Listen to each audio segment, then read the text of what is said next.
The bases dropped on a new edition of Soccer Down Here. It's a Wall Pass Wednesday, which means we're taking your questions. They can be about topics we're talking about. They can be about the topics of the day. It can be about something completely different if you want. You can throw those in on the Twitch pitch, twitch.tv/soccerdownhere. You can also throw those in on Twitter. If you want to go there, @soccerdownhere, and we'll get into your questions as we go. We're going to talk about this proposed or possible or rumored MLS Division 3 Pro League, which really feels like a fancy way to get into a reserve league kind of idea that a lot of people said MLS needed to do and not have their teams in USL, but now people are angry because we'll get into that. We'll talk about what that could mean, what are the good things, what are the bad things, et cetera, et cetera, et cetera. We'll do that a little bit later in hour number 1. Mike Conte will join us at 10 o'clock. I want to get his thoughts coming from a broader perspective on this, because one of the comparisons that is already out there about this is it is like the G League in the NBA. And, yeah, soccer's structured differently. So, there are some benefits to doing it as a D3 league rather than doing it as some in-house thing where they play on Sunday mornings before the team flies out. And they tried that once. It didn't really do anything good at all. It didn't work very well. So this is a different way. We'll get into it. U.S. men's national team against Honduras tomorrow, CONCACAF Nations League semifinal. A big game. A big game. And we'll talk about it and who is going to be the most important player for the United States. We'll get into that. We'll get into Tottenham's list of coaching candidates, which now includes Antonio Conte, according to Fabrizio Romano. All of the reporting, including Cesar Luis Merlo, is that Mauricio Pochettino is not going to leave Paris, even though some are very convinced that he is. Antonio Conte is now on the list for Tottenham, according to Fabrizio Romano. So lots of things to jump around and get into. Also, we have Jarrett Smith joining us this morning. What's up, Jarrett? Not a lot. I actually let you introduce me before I interjected. You're welcome. I know. I'm trying to beat you to it these days. I just figured it'd be a nice thing to do this morning. Yeah. I'm trying to do calculations to see if the Tottenham area of England has enough, or London, I should say, has enough cigarettes for Conte. Good question. Conte's not the cigarette guy, I don't think. He'll still smoke. He might. He at least will be a little more sneaky about it. Can't decide if that's good or bad. I don't think he is comparable to a chimney like Maurizio Sarri, so I think it's good in that sense, but, we'll get into it. Welcome to everybody hanging out, watching on the Twitch pitch. As always, we got all the regular folks hanging out. Some people have calls this morning, like we're not that important, but that's okay. Come on, they'll be back. It's all right. In case you haven't seen the news, we will not be doing the show in Macon on Thursday. Scheduling conflict with Macon Soccer Club. They're in the midst of their tryouts, so they're kind of busy on Thursday, and they were coming out. They were going to talk to us about soccer in Macon. They're not available to do that. We'd like to go back when they are available. We will be doing a makeup date in Macon. Stay tuned for that, but no live show on Thursday. There is a very, very good chance there will be a watch-along in place of that here on Twitch for the United States and Honduras. So stay tuned for the scheduling. People are asking how your munchkin's doing, Jarrett. Doing better. Fever's gone. That's Temperament's better. Just didn't want to wake up this morning, which I can relate to. That's like most mornings. Turn back into a Mogwai. We have regressed from Gremlin to Mogwai. Okay, that's a good step. That's a good step. Yeah. This takes time. We do have to get your picks. Maybe not this morning, but offline for the picks of the week. Even though you probably don't want to, because you've gotten one correct in the last 2 weeks. That's pretty atrocious, Jarrett. Well, you know what? The city of Manchester failed me. They did. I thought they would at least take it to extra time, so they kind of failed me too. But they benefited Nick, so he got his win this week. He was very happy. He can't all be happy, I guess. Well, and then Nick decided to cut his promo channeling Macho Man Randy Savage last night. I'm sorry. Like, y'all's promos when you win once, it's just getting sad, to be perfectly honest. Like, Well, and all then of you come in with the rebuttal promo after the end. because you have to. Because like I said last night, dig up the corpse of me and Gene for this show. your promos after you win, all of you combined equals how many wins I have. So it's like the Knicks celebrating in the streets after winning one game, and yeah, the Hawks are going to go close them out at MSG. So, But at least we're not like Nerlens Noel, though. Pretty much you are. That's what I'm telling you, John. You are. That's what's going on here. But anyway. I have never once tripped you. I got to think on that, Jared, actually. I don't think so, but I'm not 100% sure. I'm fairly confident I haven't. I could be wrong. Yeah, I'm going to have to think about that one. We'll see. Will maybe a Stone Cold promo next time I win, maybe. And yes, Burn, the Knicks are bad. I totally agree. I love Clint Capella talking trash. We will have, as you know, Mike will be on the call tonight with Steve Holman on 92.9 The Game for Hawks and Knicks, and we'll have No Swag Shop on the 92.9 The Game Facebook page tomorrow, no matter what happens tonight. So that'll be tomorrow at 2 o'clock. Stoppage time is today at 2 o'clock. All the content, all the time, that's what we do around here. All of us in different ways. I mean, Knicks fans, at least you're not the Toronto Maple Leafs. Take that. God. Just hold on to it tightly. Oh, for their last 8 in closeout games. That's pretty bad. It's one thing to blow a 3-1 lead. It's another thing to blow a 3-1 lead to your rival. Yes. And hear them trash talk you in French and English. Nothing like bilingual trash talk, simultaneously, drifting in and out from one language to the other. It can be good. That's a true talent, drifting in and out from one language to the other, trash talking your hated rivals. Yes. Massive, massive collapse. Yes, it can be a very good thing. Let's get into some of the news of the day.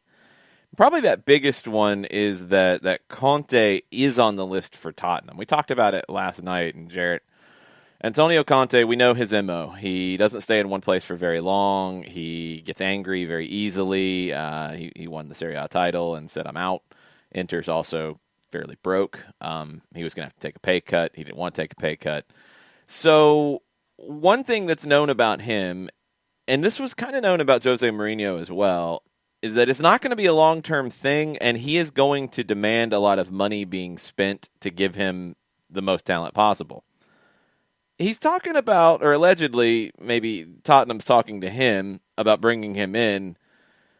That's not exactly Tottenham's MO, Jarrett. I don't think this one's going to go well if this happens. Do you bring him in? Does that mean you're not going to sell Kane and Son? Because bringing him in and selling your two biggest pieces don't really seem to fit together.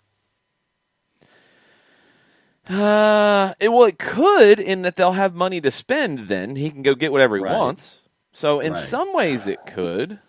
But will he shop in the right aisle? I mean, that would be the key. Well, why would y'all even say that after coming off of a Serie A title? He shopped pretty well with Inter. Oh, no. I'm not saying he doesn't know how to shop. I'm wondering, if Tottenham's going to give him the budget. I don't mean that in a way that he's not going to be good at buying talent and building a team, but is Tottenham going to give him the budget he wants? That's where my question is. No, that's definitely a valid question. Even if they sell Kane and Son, but they've got a stadium they got to pay off.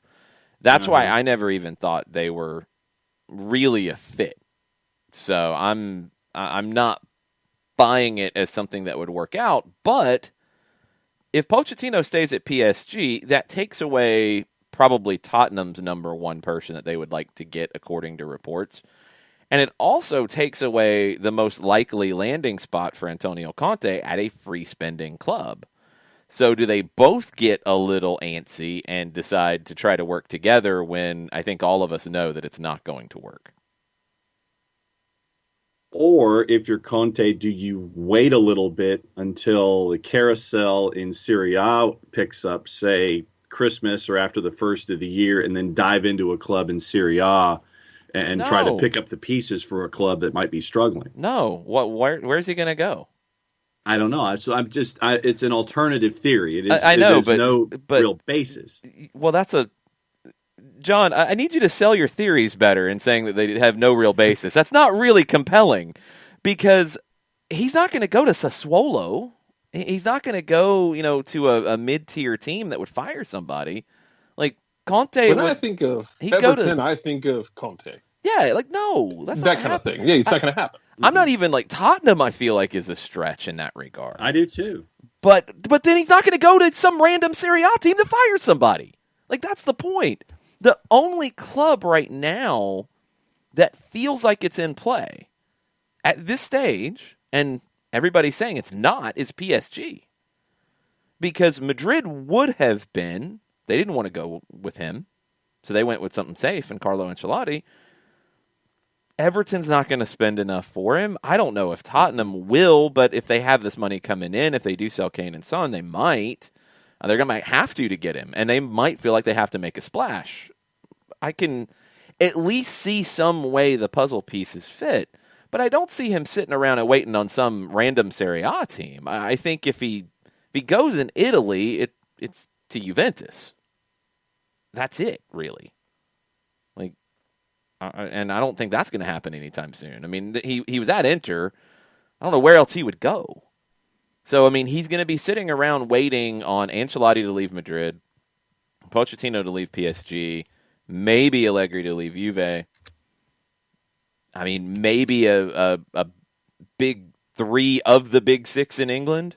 And I don't think, unless Tuchel's going to fall apart, which has happened, he's a bad guy, remember.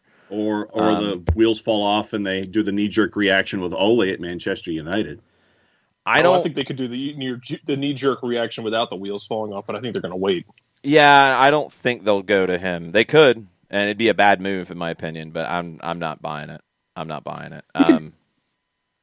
I don't know. I think there is a bizarre universe somewhere where he does go to Tottenham. They do make those moves, and then they pay like $20 million for Daryl DK to give him his big body striker up top, and he fills out the rest of the roster, and they just kind of go for it for a year or two because they didn't learn their lesson last time when they went and got a short-term manager who wanted them to spend a bunch of money, and we're going to chase this title. We're not going to rebuild. We're going to try and stretch out this window as long as we can, and we're just going to go for it. Oh, that worked out great last time. Good job, guys. Antonio Conte doesn't know who Daryl DK is.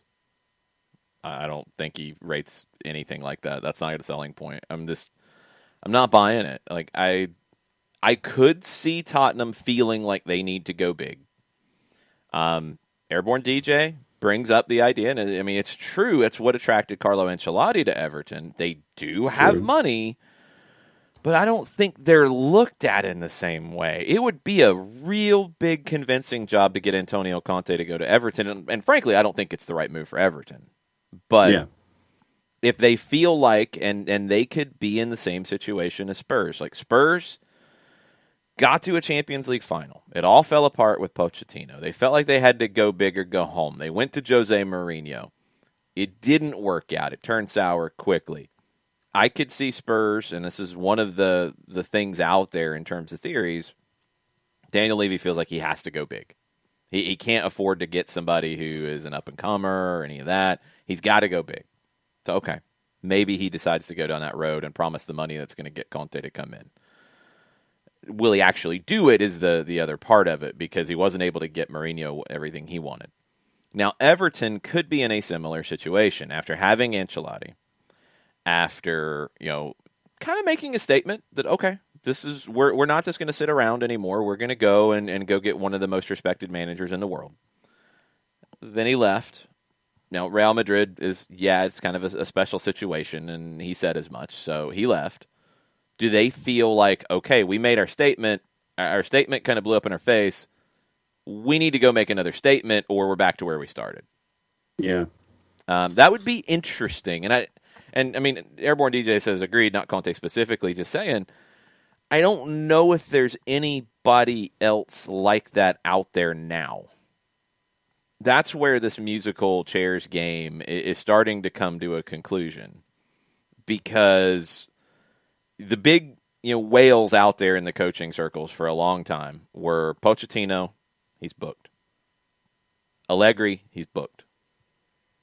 Who is the big two whales out there right now? I guess are Antonio Conte and Jogi Löw.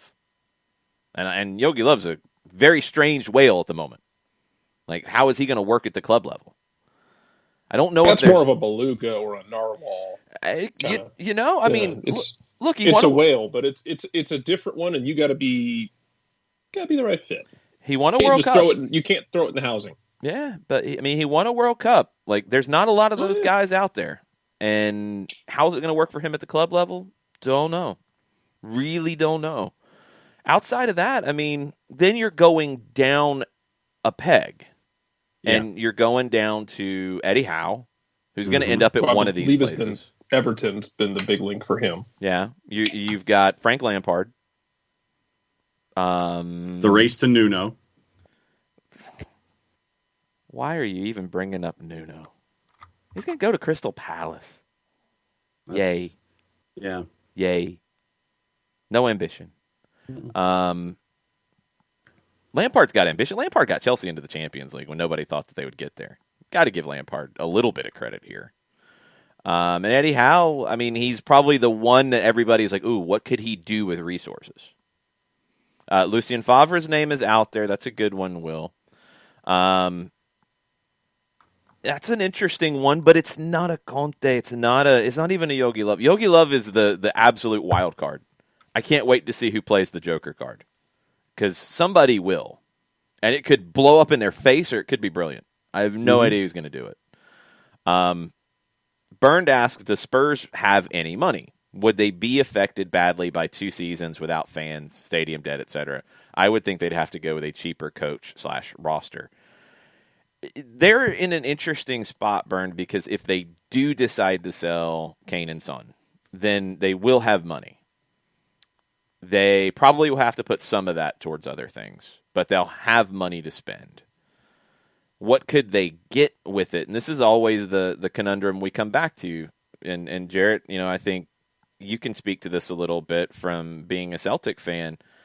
Like, sometimes clubs have money because of these situations. A new owner comes in, as like Everton now, they've got money to spend, but they're Everton. They're not Chelsea or Manchester City, and it's not. I'm not talking trash. I'm saying there's a different stature here. Celtic has a stature, but it's not City and the top in the Premier League. So like that's an issue too. And even Tottenham's situation, when you get into the Super League, as John would say, when you get into those kinds of clubs, they're not the big three in England. So they're struggling to punch above their weight to get people. So I mean, even when you have some money to spend, you're not one of the heavyweights, and that can be a challenge. And then I guess it comes down to either overpaying or convincing someone of your project, and that's not always easy either.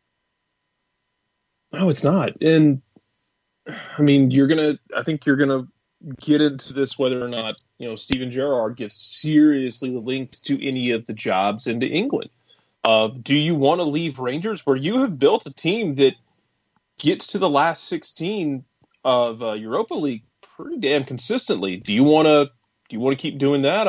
What do you consider to be your aspirations, I guess, is my thing. I think they're big. I think with Steven, the aspirations have to be big, but you don't want to put all your cards on the table yet if you're him, in my opinion. No. It's not time to make that move yet.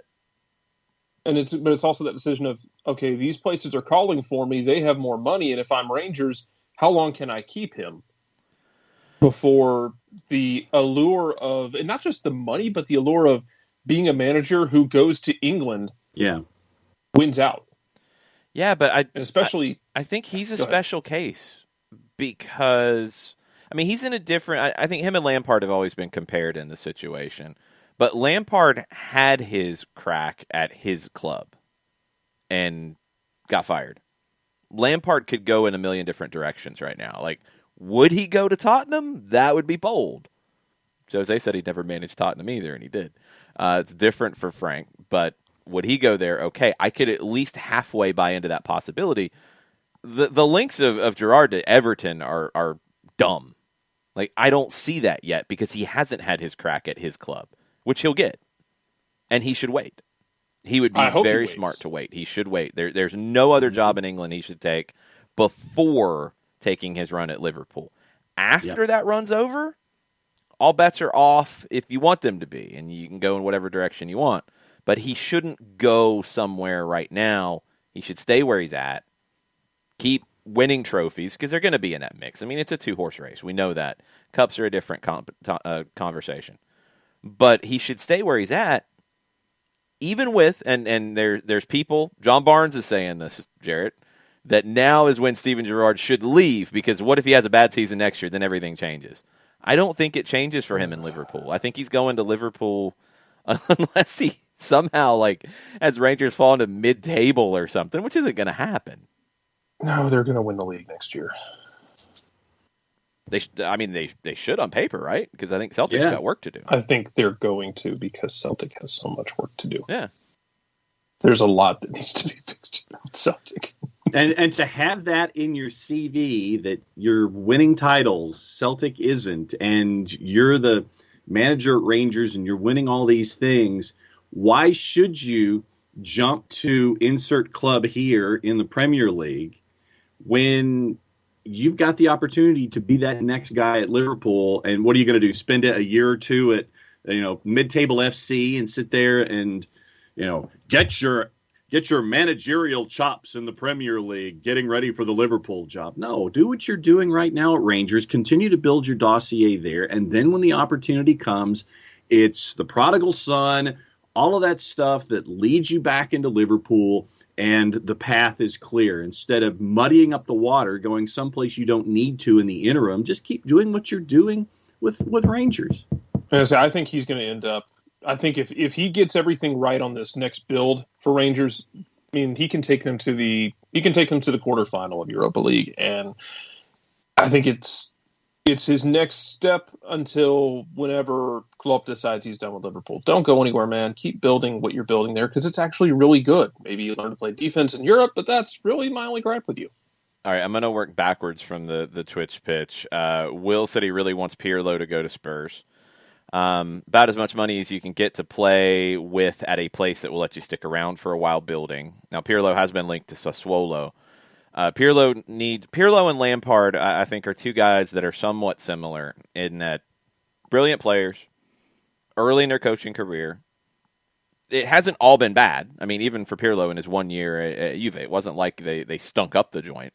They just weren't where they have been, and they did lose some games that they shouldn't have, and there's questions about him right now as a top manager.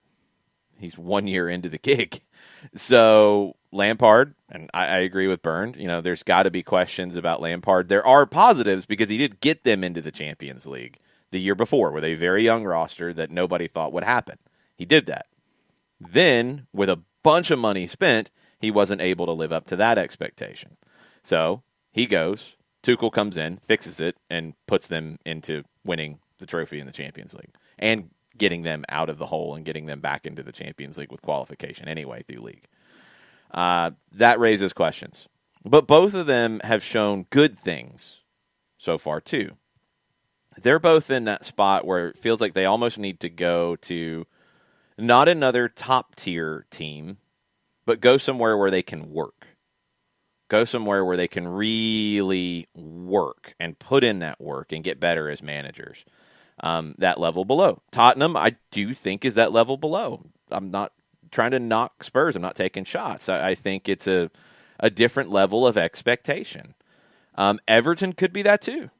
I think Everton could absolutely be that. Sassuolo, a team like that. There's teams in every league that are just a little bit below the cream of the crop, where it's big enough for a legend to come in, but it's not big enough to be in that win now mode. And there's good fits for those two guys. Those two guys are going to be interesting to see where they end up.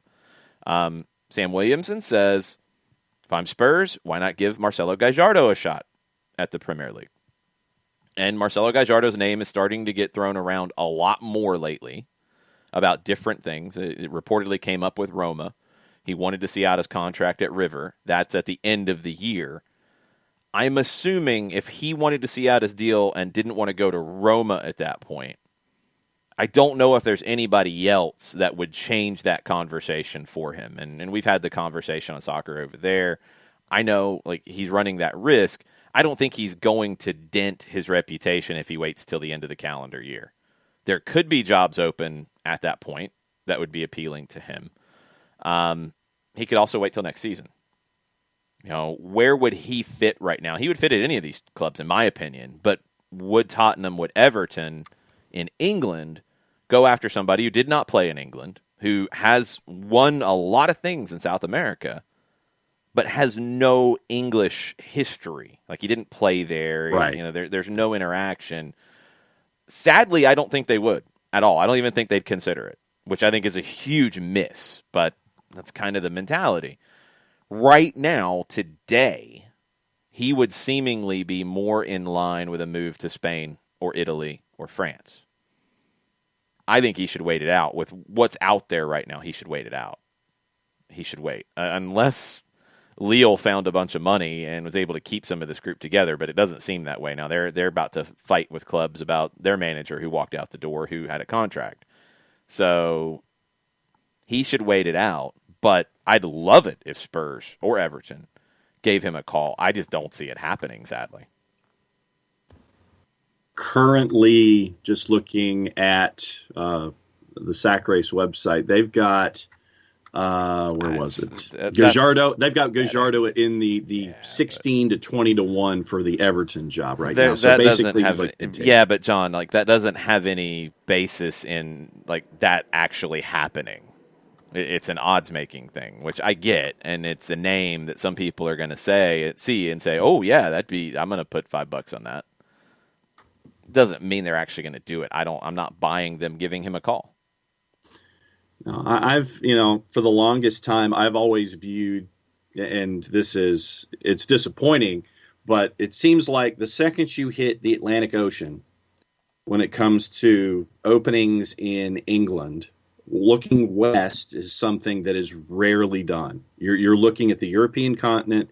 You're looking at other managers that are looking for work in the Premier League. Rarely? You're kind of hold on. Rarely? Tell me when it's ever been done. That's like I can't think of one off the top of my head. It's never been done. Bradley didn't go from the U.S. to Swansea. Bradley went from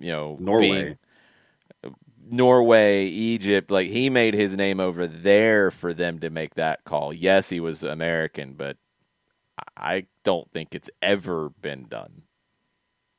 Yeah, it's like there's this gigantic wall that pops up the second you even want to think west. It's like you turn your head and there's this, there's a door that hits you in the face for some reason when managerial candidates would be available. Door's got a knob on it, will open.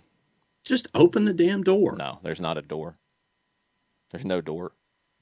They don't rate it. That's why there's a lot of retreads in England. They don't rate it. They don't rate anybody coming from the U.S. They don't rate anybody coming from this hemisphere, from Latin America. They don't rate it. Even bringing in Europeans without Premier League experience is a difficult thing for them. You think they're going to turn to a guy like Gajardo who never played in England? I'm not buying it. It won't happen until after he does something in Europe. Yeah. And I'm still not even really thinking it'll happen. That nature hurts the Premier League in times. I mean, look, the Premier League grew and I think improved dramatically when they did bring in managers from outside of England. They didn't come to this hemisphere. And there's a lot of managers who could make that move. We'll have to see. I'm not buying it. Airborne DJ, the challenge Everton suddenly faces is getting a great manager that understands they probably won't win much in the immediate future, but have great potential given the new ground coming, et cetera, et cetera. Need someone with vision who wants to see that project through. So then they need to get somebody who can grow with the team. So they can go for somebody with less experience who can grow with it. I would be really curious how serious Everton would be about considering Frank Lampard. I don't know if he's going to end up being a great manager. It's way too early in his career to answer that question, but that would be a really interesting play because I mean, he's got the playing background that you would think that he would be able to learn these things. He has had some success. He has had some questions as well. But he's also a big figure, which could help them attract players and help grow that project. Be a really interesting conversation, Jarrett, if Everton went and called Frank Lampard and wanted to grow with him and have him grow with the club. I'm just curious if he takes the gig. Part of me wonders if he needs to do the Gerrard thing and get out of England. Yeah, it'd be an interesting one. I mean, Celtic still hasn't hired anybody yet. Yeah, I know. It doesn't have to be Scotland, though. I mean, there's plenty of other countries that are great places to grow and develop. That can be that tier or two below, where you can kind of find out who you are, work in an environment where there's pressure, but there's not like, if you don't, or if you don't hit A, B, and C, we're going to fire you on the spot kind of pressure. Like, it's just got to be the right fit. And if it is Everton, that's interesting. But I mean, I'm wondering if he just needs to get out of England as well. Maybe. And he's got the big enough name and track record or history, background, all of it, to be able to go if he wanted. It's a little hard, though, because he did just manage Chelsea and get them into a Champions League. So it's not like he would realistically go to Norway or Sweden or Denmark or, somewhere like that. Like, it's tough. It might be the right play, but I don't know if he would. Celtic actually makes a lot of sense, but they're not going to turn to it. So I don't know. His next move is fascinating to me. Like, Pirlo's different because he's a little bit earlier in his career, and he's got a lot of different options in Italy. I think the development of managers in Italy, it's a different process. So, like if Pirlo went to Sassuolo, all right, that makes sense. Like, it's a club with, it's not quite what Will is saying, but it's a club with resources, but not as big of expectations. I think Will nails it in general for Pirlo and Lampard. A place with first or second tier money, but second or third tier expectations. That would be the best place for them to be able to grow. Will also thinks Gallardo is going to end up at Arsenal in the summer of 22. I'm still not buying it. I'm just not buying it. Sam Williamson wants Pirlo to Charlotte. Will wants Lampard to come make Cincinnati fun. Gray's Tone is saying Klinsmann to anywhere, just anywhere. Jurgen, just ask Clinzy, he'll go. Yeah, he's just waiting on that phone call. Clinzy, man. Oh, I bet that Klinsmann interview is probably amazing, though. To be fair, I'm sure. I bet if you sit him down and say, "Hey, how do we fix this club?" He's going to give you an answer. You're going to be like, what are we missing here? What is everybody even missing about this guy? I'm sure. Tancredi Palmieri is reporting, and this is close. Thanks, John. Palmieri is reporting something a little different than what some other people had previously reported. He is saying that Messi is close to an agreement for 4 years at Barcelona, 60 million euro per year, cutting his salary by, I guess, 28 million euro. The previous included a huge signing bonus. I had seen a 2-year deal is what most were reporting, that it was all but done. We talked about it last night, that it just had final details to get signed. I think Fabrizio Romano had something along those lines earlier today. But Tancredi Palmieri of BN Sport, CNN, Gazzetto, formerly Gazzetta dello Sport, is saying a 4-year deal at Barca, 60 million euro per year. And the other part of it, so after taxes, according to Vera Bernardi, it looks like it's 35 million euro after taxes, cutting 53 million euro from previous salary. Okay. He's going to stay at Barca. I think we've pretty much handled that one. Sam Williamson wants Roy Keane for Celtic. The presses would be great. Jared, are you like protesting Roy Keane? The silence just telling you everything. Yeah, that's what I thought. The stunned silence should be very reassuring to everybody. Yeah. That's the answer is no. That's totally what I thought. Sport in Spain has a piece on the Messi update as well and kind of where things stand. There is an MLS component to it, according to Sport. Sport is one of the big papers in Spain, and it's based in Barcelona. Marca is based in Madrid. Keep that in mind whenever you hear things from both of them. So Sport has learned.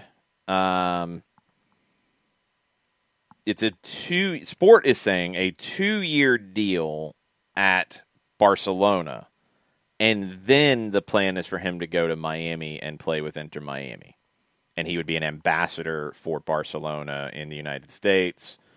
Joan Laporta wanted to get the deal done before the Copa America and World Cup qualifiers, but they weren't able to get it done yet because there's still some moving parts. Everybody's talking, including Jorge Messi, who is Leo's father and agent. They're all working through this. So it's a long-term partnership that does include a 2-year playing contract and then 2 years in Miami is what they're saying here, where he would be an ambassador for Barcelona. He'd return to Barcelona. This is the deal that we talked about earlier in the week that would go like a 10-year deal, where it's 2 years of playing, then 2 years in MLS, and 2 years as an ambassador, and then back to Barcelona in an undefined role, something around the team or academy or what have you. 240 million euro gross to be distributed in 4 seasons. Now, they include the 2 in MLS in that conversation. I don't know exactly how that would work. Not like Miami hasn't tried to do things that are outside the box, so just saying. He'd be a designated player, obviously, so they can pay him whatever they want. And if he's being paid by Barcelona as an ambassador as well, well, then there you go. Now, what would be interesting is if Miami tries to pull something where they pay him like something underneath a designated player because Barcelona's paying him to be an ambassador all this money, which, judging from the track record, maybe they're thinking about that. Who knows? I mean, it's not a supplement. It's a different job. So, I mean, it's just like it's like an endorsement deal. So, I mean, we'll see how that goes. That's going to be funny. It's going to happen. He's going to stay at Barcelona. The rest of it is very much up for grabs, and there's a lot of different takes on it. But he's going to stay at Barcelona. They're going to get the deal done. And then there's a lot of other talk about how it could go. Thomas is saying it's a loan agreement with Inter Miami in that last 2 and how that would look. That's got time to figure out what it looks like from an MLS roster rule construction. I would be willing to bet that if Major League Soccer is able to bring in Lionel Messi and he wants to play in Miami, he's going to play in Miami and everything will be just fine. If they have to add a 4th designated player for everybody to make that happen, they will do that. Yeah, it's Messi. Come on. You're going to, just like you created a rule to bring David Beckham into the league, and yes, that move worked out in a massive way for Major League Soccer. You have a chance to bring in Lionel Messi, who in 2 years, what did he score in 2021 in the calendar year? I think he had like 21 goals in 20 games, something ridiculous. He led the league in La Liga in scoring last year. I mean, yes, you're going to bring him in. And if that means you need to change rules to make that happen, you will change rules to make that happen. It is absolutely worth doing it. This maybe is one of those things. And look, we've talked about it a lot when it comes to MLS and spending and increasing spending.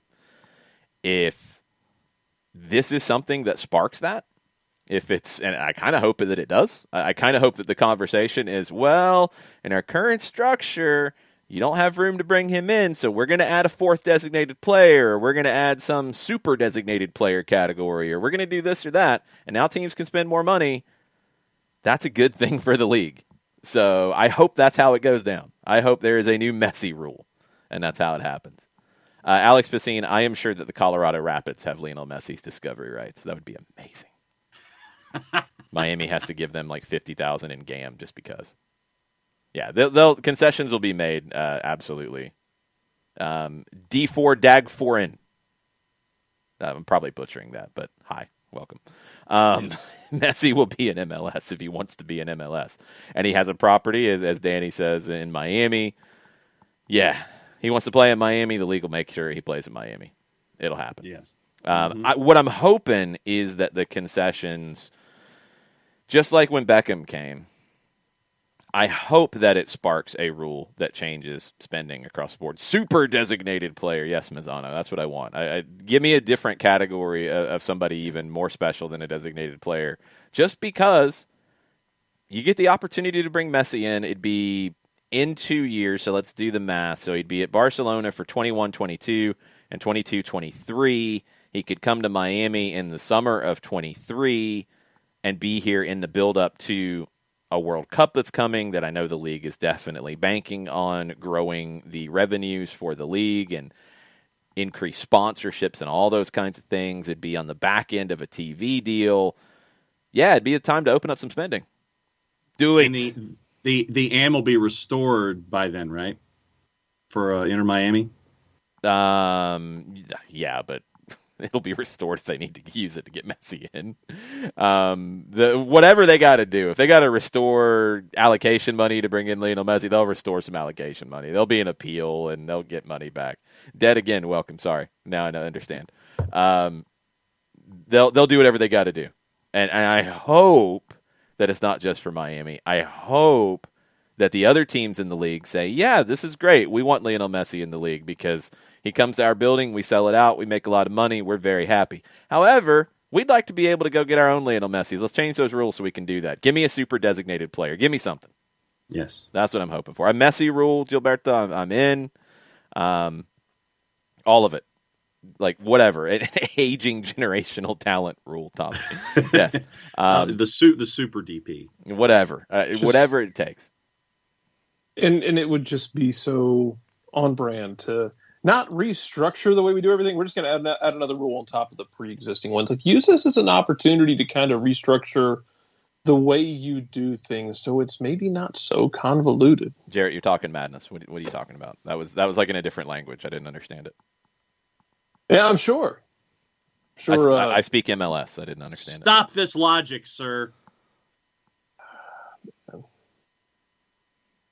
I didn't understand any of that. Very intrigued to see where this goes. But looks like that there is an MLS component to Leo's re-signing in Barcelona.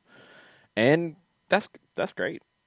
It's honestly great. And like anybody who wants to throw retirement league around, if Messi comes, any league in the world would be happy to have him. So yeah, everybody's going to take Messi.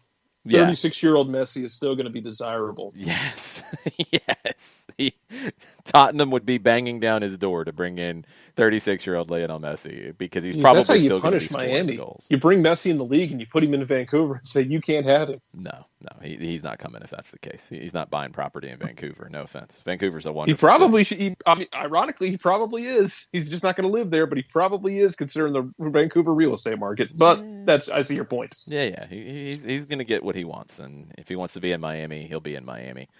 And 4-card Messi's not coming to play in Heinze's system. There's way too much defensive work to do, and we know Leo doesn't really like to do that in general, let alone like do it in an even more hyper-powered system. If Tata Martino had stuck around for a long time, that would have been more likely. But no, that wasn't ever going to happen either. Bielsa to MLS, put him there. He's not playing for Bielsa. You think Lionel Messi's going to play for Bielsa? You crazy? I just want to see the fight that breaks out. No, there's not going to be a fight. Like, remember what allegedly Tata said at Barcelona about Messi. Like Messi was giving him shade or side eye or something, and he said something along the lines. I'm paraphrasing. This has been disputed, but it was reported at the time that Tata said something to him like, "Look, I know you can have me fired, but please don't do that publicly." Basically. So, I mean, Leo's going to get what he wants. Yes. It won't be playing for one of those two managers. It'd be interesting to see at that stage. I'll have to see where Phil Neville is and how he's doing. I think he could be fine by that point. Is that somebody Messi wants to play for? Does he want to bring in somebody else? Who knows? It's going to be very fascinating. Tudor Rahman is allegedly throwing cold water on everybody's hopes and dreams. This is what is said by Thomas Jewin. When Beckham came to the league at $6.5 million per year salary, the next highest salary in MLS was around $800,000, 8 times. If Messi came in at $73 million per year, the highest salary $6 million or 12 times. Of course, Beckham's real pay was the $25 million option on a team, which yes, I mean it's not really. I don't know if it's even throwing cold water, and I think Toodle's like kind of looking at this in a different way. The way that Sport was kind of reporting it was that it's not exactly Miami paying Messi €60 million per year or $73 million a year. It sounds like there is a component of that pay that is coming from Barcelona. Yeah. So it's a different time. They can absolutely find a way to make it work if they want to. It's just going to depend on if they want to. That's what it comes down to. What city does Messi start a team in? Is if they come in and I don't think he wants to do the that. Beckham thing? Mm-mm. I don't think he wants any interest in that. Oh man, I could see him wanting to own one and not run it and just collect the revenue from it. Nah, I don't think Messi's like that kind of a business guy, honestly. I think he wants to play. And it sounds like he wants to be involved in a team, but more in like a sporting role. Like I don't think he wants to be a manager, but maybe a sporting director, maybe working behind technical the director, scenes, maybe something in an academy. Like I don't know if he really knows, but I don't think he wants to be in like the Beckham role. I don't think that suits him. Burned, Jeez, that would be terrifying. If you're like some 14-year-old kid in the Miami Academy and Messi is part-time player, part-time like assistant sporting director of the academy, and you have him overwatching your training sessions, telling you what to do and what not to do. Yeah, see, I don't think that's it. I really think with Messi, it is he will play and he will be a player. When he ceases to be a player, and I could absolutely see a short run at Newell's Old Boys as well, if they're in a position to be able to do that at that time, after his time in Miami. If he does 6 months at Newell's, if he wants to do it, he'll get to do it.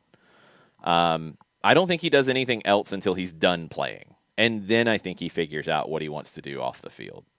And, I mean, you know, like Messi is used to getting what he wants because he's best player in the world and one of the best players we've ever seen. I'll be curious to see when he's not that player, then what the personality's kind of like. Because he's a pretty quiet guy. Like, he kind of stays out of the limelight. He's not chasing that. It's going to be really interesting to see where all that goes.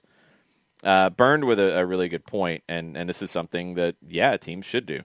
If Messi plays in MLS, do all the other teams play their games against him in the NFL stadiums, like Philadelphia, New York, Kansas City, Cincinnati, etc.? They absolutely should. They should maximize as much revenue as they could get out of that deal. Whatever is going to make the most money. And I know Philly is tricky because of the financials of it. Wherever you can make the most money, that's where they should play. Period. When Messi comes to town. And if you're MLS, one of the concessions you're going to make in this, if you're going to allow Miami to do it and you're going to do this, is you're going to make sure that Miami plays in every market while Messi is here.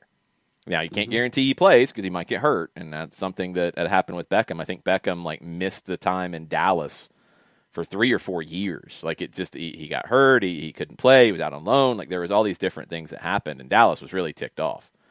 Eventually, they got that worked out. But you're only going to have Messi for a couple of years. So, that's going to be part of it. It's all the other teams are going to say, sure, that's great. Miami needs to be in our market at least once while he's here. Yep. Period. It's just going to be part of the deal.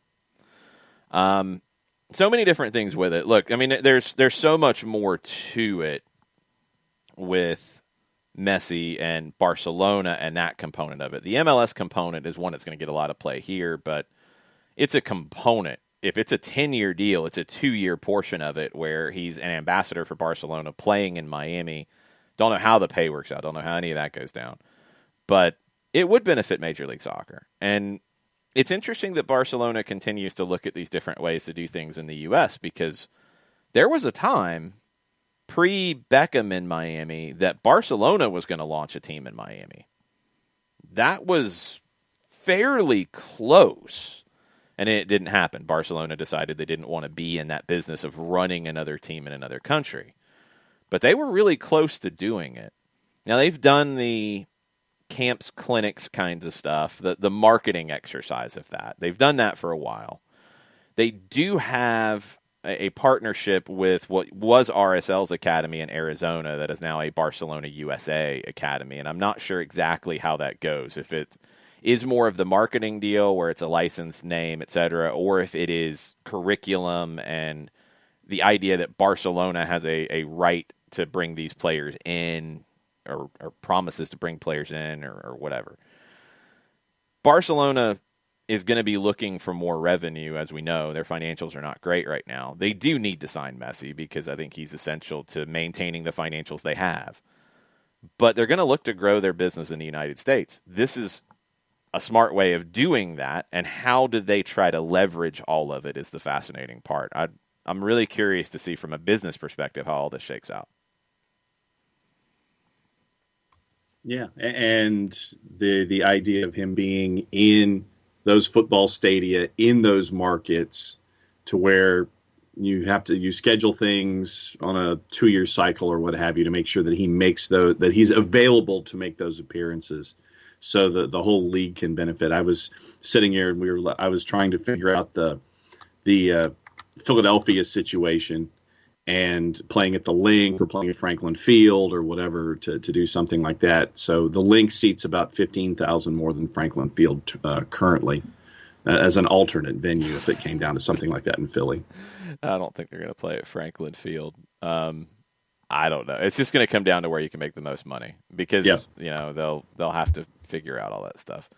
Jarrett, before you go, the other big MLS bit of news, and yes, Byrne is dead on. The rumor that Messi will come here probably just added $100 million to MLS's next TV deal. So MLS is very happy, and is very happy that these things are coming out. And yes, that's a good thing. This proposed Division III league for Major League Soccer, Jarrett. So this has been talked about in different ways for a while. MLS is doing MLS Next now in terms of the academy side of things, which is still getting fleshed out. You kind of have to start something during a pandemic. It's a mess. The development academy's gone, so MLS is doing all that themselves. All their teams are playing in it.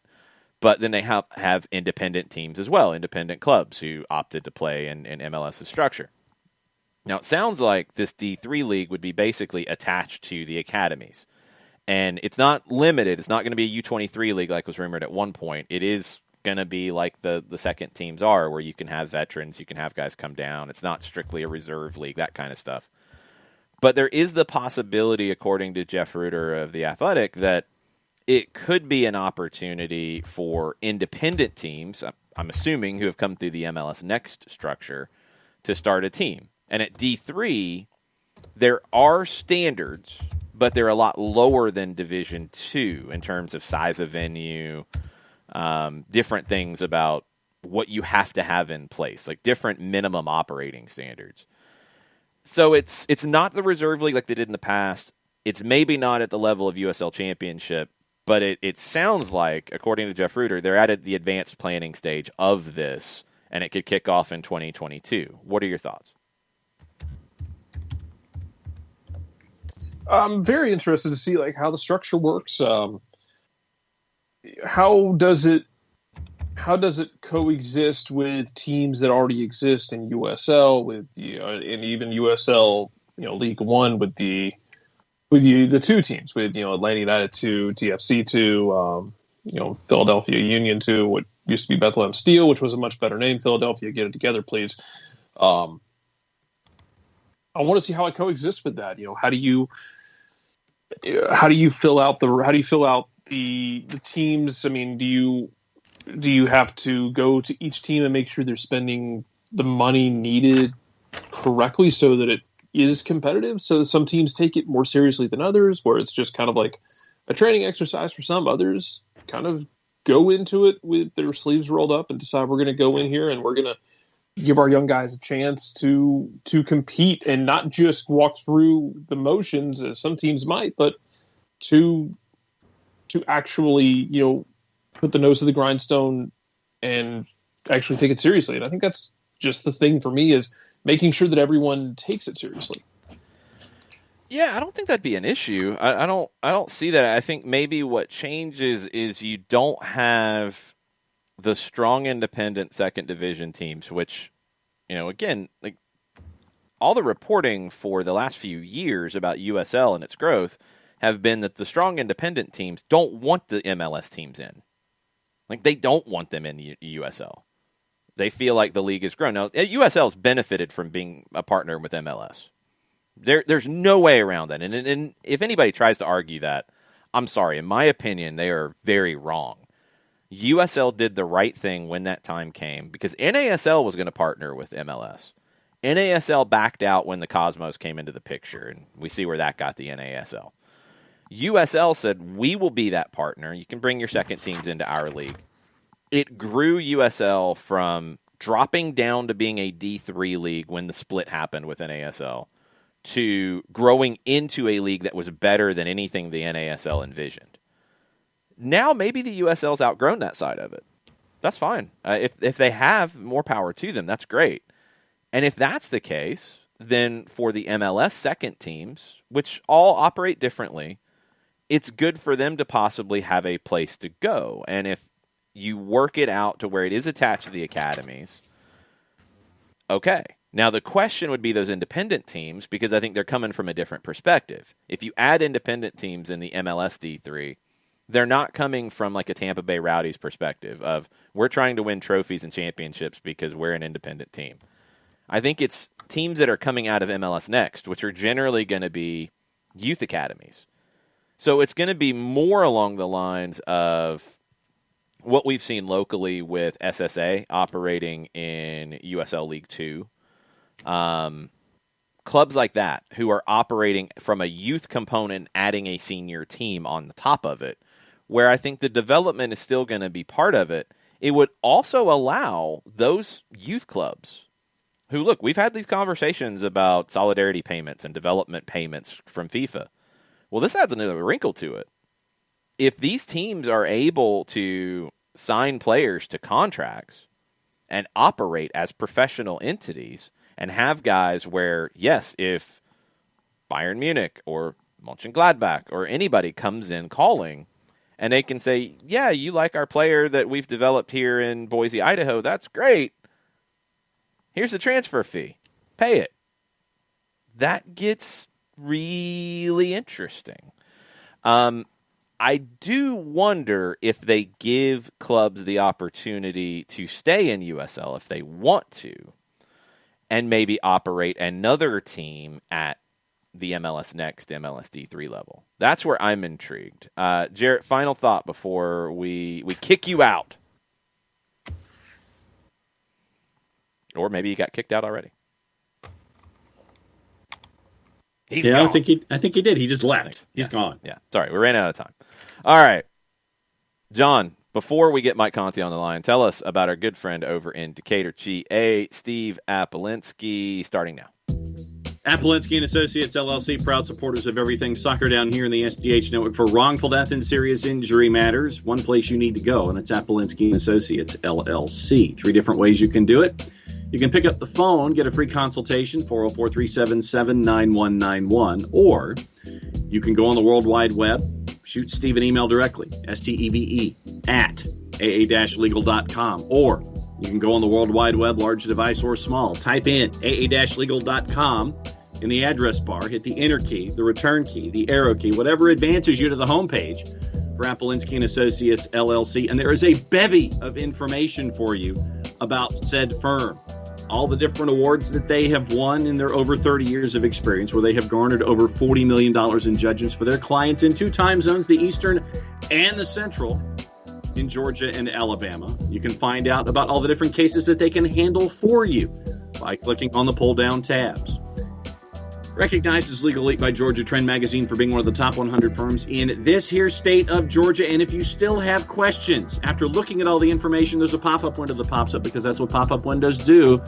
They pop up 24/7, 365 and a quarter. For wrongful death and serious injury matters, one place you need to go. It's Appelinsky & Associates, LLC, and the website is aa-legal.com. Click on Mike. Mike, did you know pop-up windows pop up? Yeah, they shouldn't they, if they're working properly? That's what I'm saying. Yeah. He also used bevy, which is a good word. I like the word bevy. An outstanding word. I totally agree with that. Whenever there's a bevy of anything, it's usually very plentiful and very positive. Which word do you like better? Because I saw somebody randomly getting very upset about the word plethora. Bevy or plethora? Bevy, fewer syllables. Okay, fair enough. Yeah, because if you're trying to work that in, you've got to figure out a word that you can get in quickly. So it would have to be bevy by default. Yeah, I mean, as you guys both know, being in the same industry, the fewer the syllables, the better for what we do. So I'm always going to default to bevy over plethora, I think. Bevy's a good one. It's an underused word. I need to start using that a little bit more. It's a good If one. I'm writing, John, you've written a couple books. I mean, plethora tends to help a little bit more when you're trying to fill the page count a little bit. Yes, definitely. But in the spoken word world, I would definitely say bevy. Nice. We're talking about this proposed MLS Division III league that Jeff Ritter at The Athletic talked about yesterday. It looks like they're moving down the lines of this. I feel like we've been having this conversation for a while about an MLS Reserve League, or would teams stay in USL, or would there be some hybrid, or what would it look like? Now it sounds like it is a little bit more than a reserve league, but not teams playing, your Tampa Bay Rowdies, et cetera, et cetera. One comparison that they've made in this is it sounds like MLS has looked at what the G League has done for the NBA and wanted to bring a development league like that in-house. Now, they would have independent teams, which I know is a different structure. Well, the G League does have independent teams, but they do multiple partnerships, right? Is that still happening?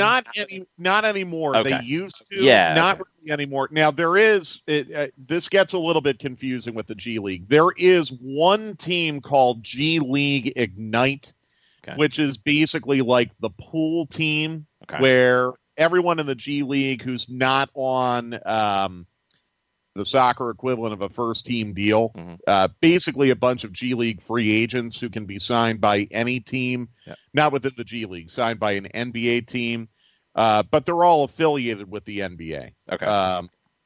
But you are correct. Like maybe 10 years ago, when you had, only maybe 12 or 14 G League teams, like the Fort Wayne Mad Ants, I think, had affiliations with like 3 different teams. Okay.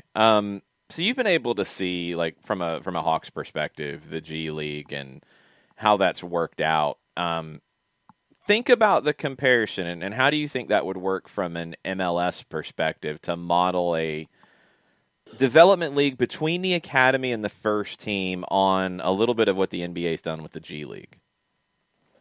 Well, one of the things that the NBA did with the G League and continues to do with it that I think MLS would really benefit from in this setup, and this is something that was pointed out in the article last night, is that you can use this league for rules experimentation. The G League has been kind of the petri dish for the NBA to test some rule changes, and some of them have really worked out, and some of them have not. But it gives you a testing ground on which to maybe work on some of those rule intricacies and see what works and what doesn't. So from that standpoint, I think that's one clear benefit that the NBA has gotten out of the G League. I think the other big difference, though, between MLS and the NBA is you can only have 15 players on an NBA roster at one time. So you almost have to have the G League to deal with your roster surplus, if you will. You can only have two-way players where they can go up and down from the NBA to the G League, and you don't have to do anything contractually to make that work.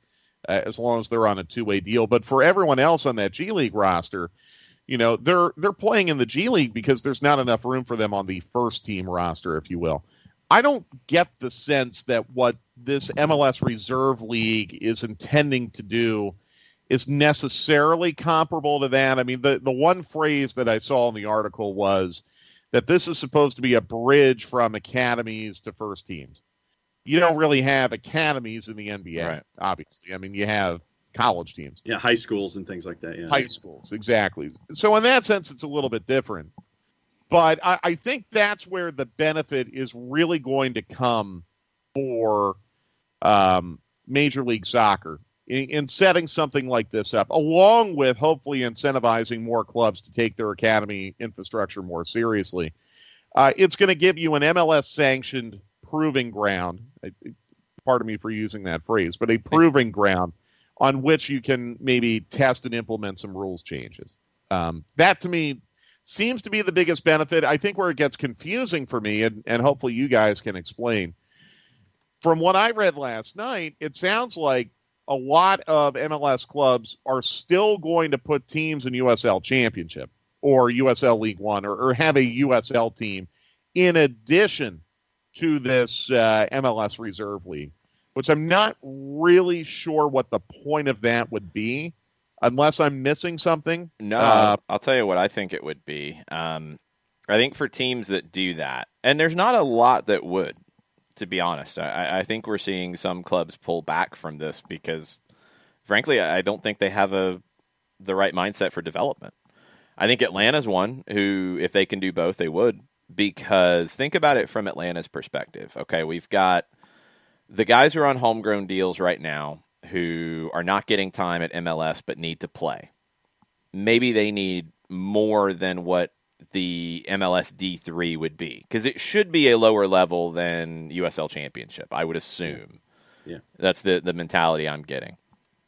But then it would be that place for the Caleb Wileys, who are getting time with USL Championship, but maybe in those situations where, all right, Mikey Ambrose has got to come down and get some minutes because he might be needed at the first team level, then Wiley goes to play with the third team, essentially, in those situations.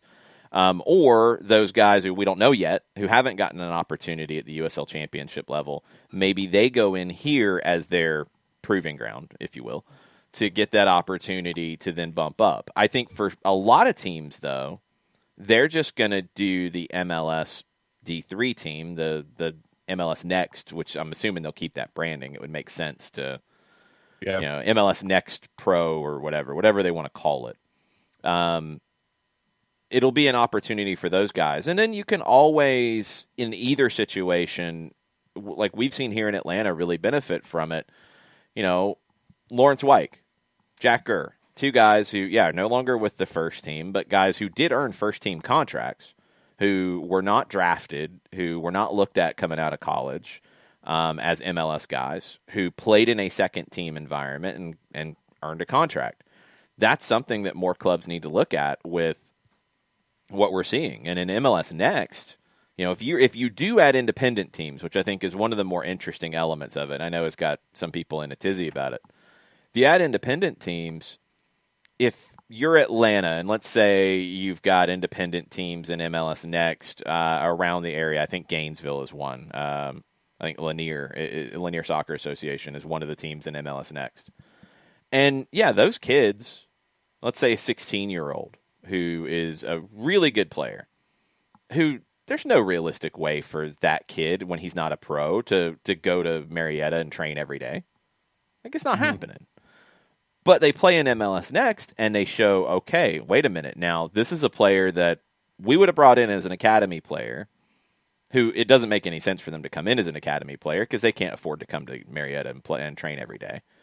But now we've seen them in this league and at this level, and we think we can sign them to a pro contract at the USL or whatever level we want to call this, at that reserve level. It can be a scouting tool for some of these teams. And I think that's one of the ideas with MLS Next. This just continues that on a little bit. And if you look at teams in, areas that we've talked about many times around here, like Dalton, Gainesville, talent-rich areas that haven't had professional opportunity, this could open the door to some of that professional opportunity. It could be really interesting. Anything that creates the opportunity for more competitions is a good thing. And it sounds like this is a way to have an infrastructure for more competitions. And if it happens in a way that's organized to the standards of Major League Soccer, even better. So I'm from that aspect, I think it's great. I think it makes a ton of sense. There are really no negatives. I mean, when I read this article last night, I couldn't really think of any negative, of any, counter argument to doing this. The counter arguments that people are throwing, which I disagree with because I think they've missed the point. A lot of the counter arguments are, oh, well, look, it's MLS trying to take over lower division soccer. I don't agree with that at all. No, because USL doesn't want the MLS teams in. That's been a conversation for years now. They want their own league at this point. Yeah, no, I mean, yes, I'm trying to think of a politically correct way of saying it. USL Championship, well, I mean, one thing I think we can all say is that USL Championship really disdains the branding of a Major League Soccer club having a quote-unquote second team in USL Championship or League One or anything like that. They really do not like that nomenclature. So, yeah, no, I think, if anything, this is good for USL. Because now USL can truly stand on its own, and USL can expand and become bigger and be an independent league that doesn't have to, I don't know, account for competitive imbalances that might be created because you have, second teams within certain leagues. I just think it's good for USL. And honestly, I mean, let's say this goes all the way and eventually, all of your quote unquote second teams end up leaving USL Championship or USL League One. Then it creates the opportunity for USL to expand, which I think they would like to do. And it could also set up a pro-rel situation within USL, which, I don't know how USL owners would feel about that, but, we have a lot of people in this country clamoring for pro-rel in soccer. Maybe here's a way to do it. So, no, I think this would be an outstanding thing for USL.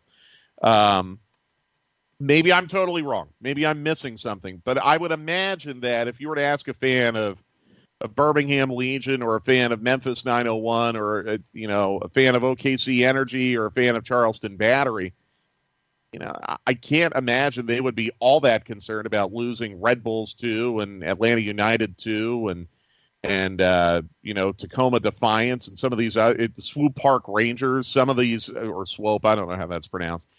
Some of those other, true second teams out of USL, I can't imagine they would be all that upset about it. Yeah, I mean, in looking at the numbers, right now, USL Championship and USL League One have grown to the point to where there are 32 teams in both of those leagues that are independent. And that number has grown to that over the last handful of years. And in Championship and League One, you have 11 teams that are the second teams that are attached to MLS. And I would think that seeing how the USL Championship has grown to where it is, and then you're adding in MLS Next, which has, I think, 113 members currently. I had to do some quick math on a scroll this morning. And so I think that if you have both of these entities, Mike, growing forward and presenting a lot of different opportunities for players who either are attached to first teams and might need reps, or younger players who might need reps one way or the other, you've got that accordion that's built in with this new league that could be a part of something, plus the USL Championship. I think that there's room for all of this to continue to grow the game here in the States. It is, but help me out. I want to make sure I'm understanding this correctly. That the MLS Reserve League would not involve all 100-plus teams in MLS Next currently, correct? No. So they've got to be able to they've got to be able to operate a pro-level team at a budget of anywhere between $1 and $3 million, probably. Right. Yeah. Right. There's a lot of youth clubs that are in MLS Next that have nowhere near those kinds of resources. Exactly. There's some who might.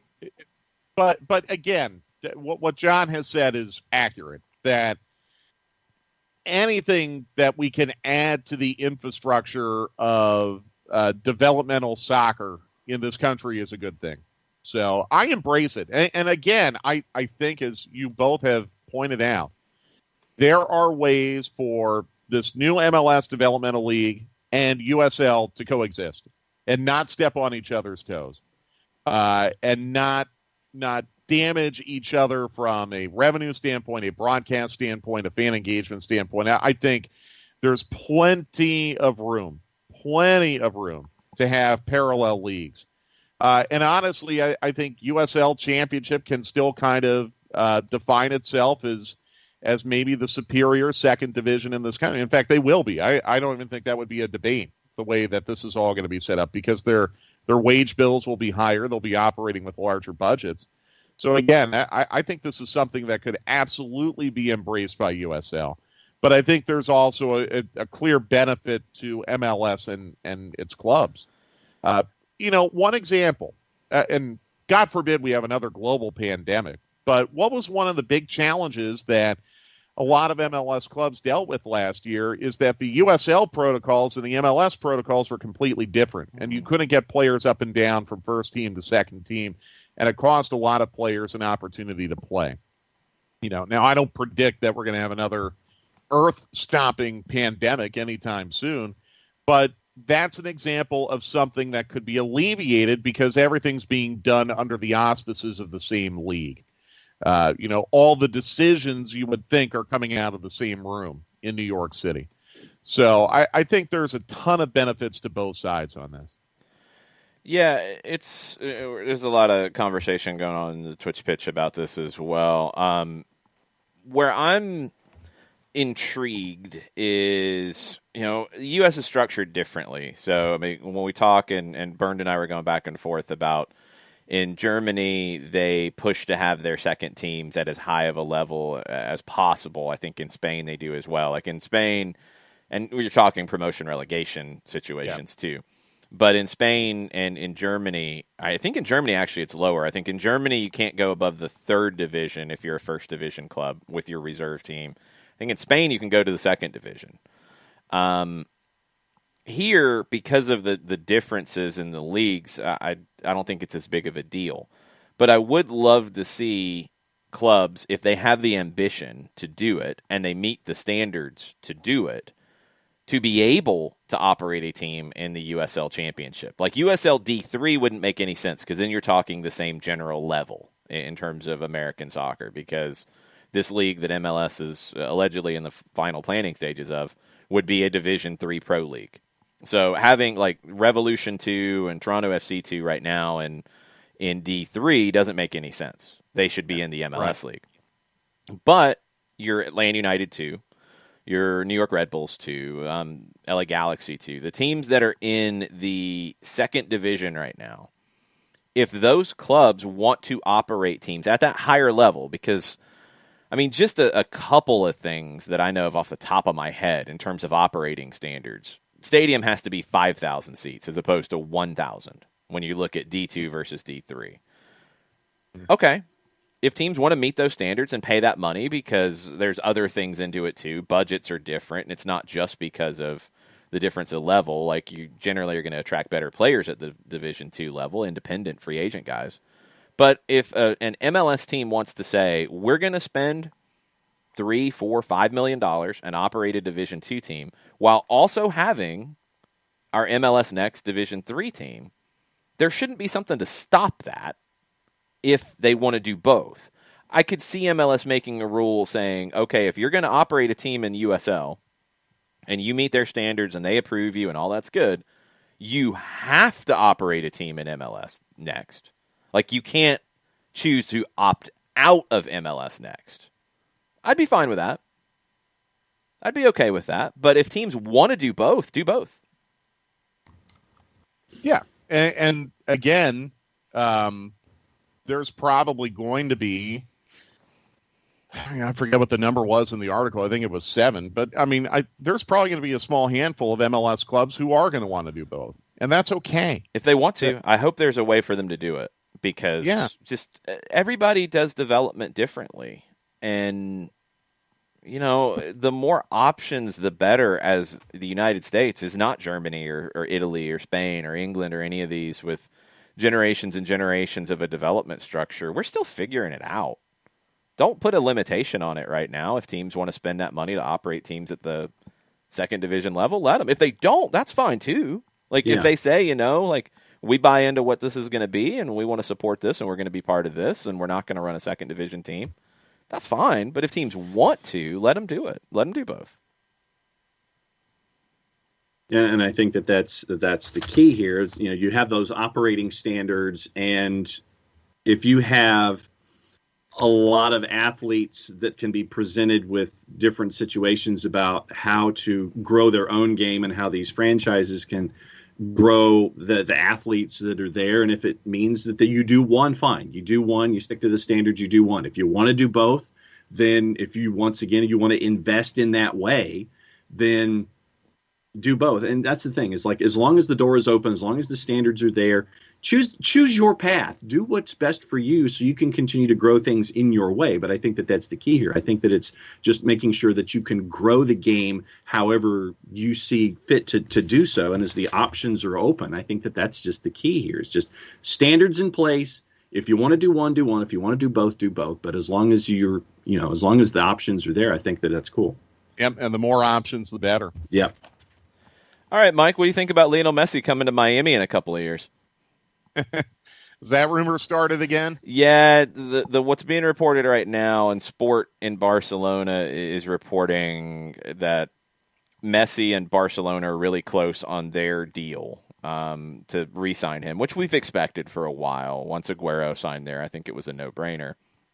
But he would play 2 seasons in Barcelona, 21-22 and the 22-23 season. So summer of 23, he would be eligible to come to MLS at the end of that season. He has property in Miami. I think if he comes to MLS, he's playing in Miami. But the way it's being reported is they're going to do basically a 10-year deal between Messi and Barcelona.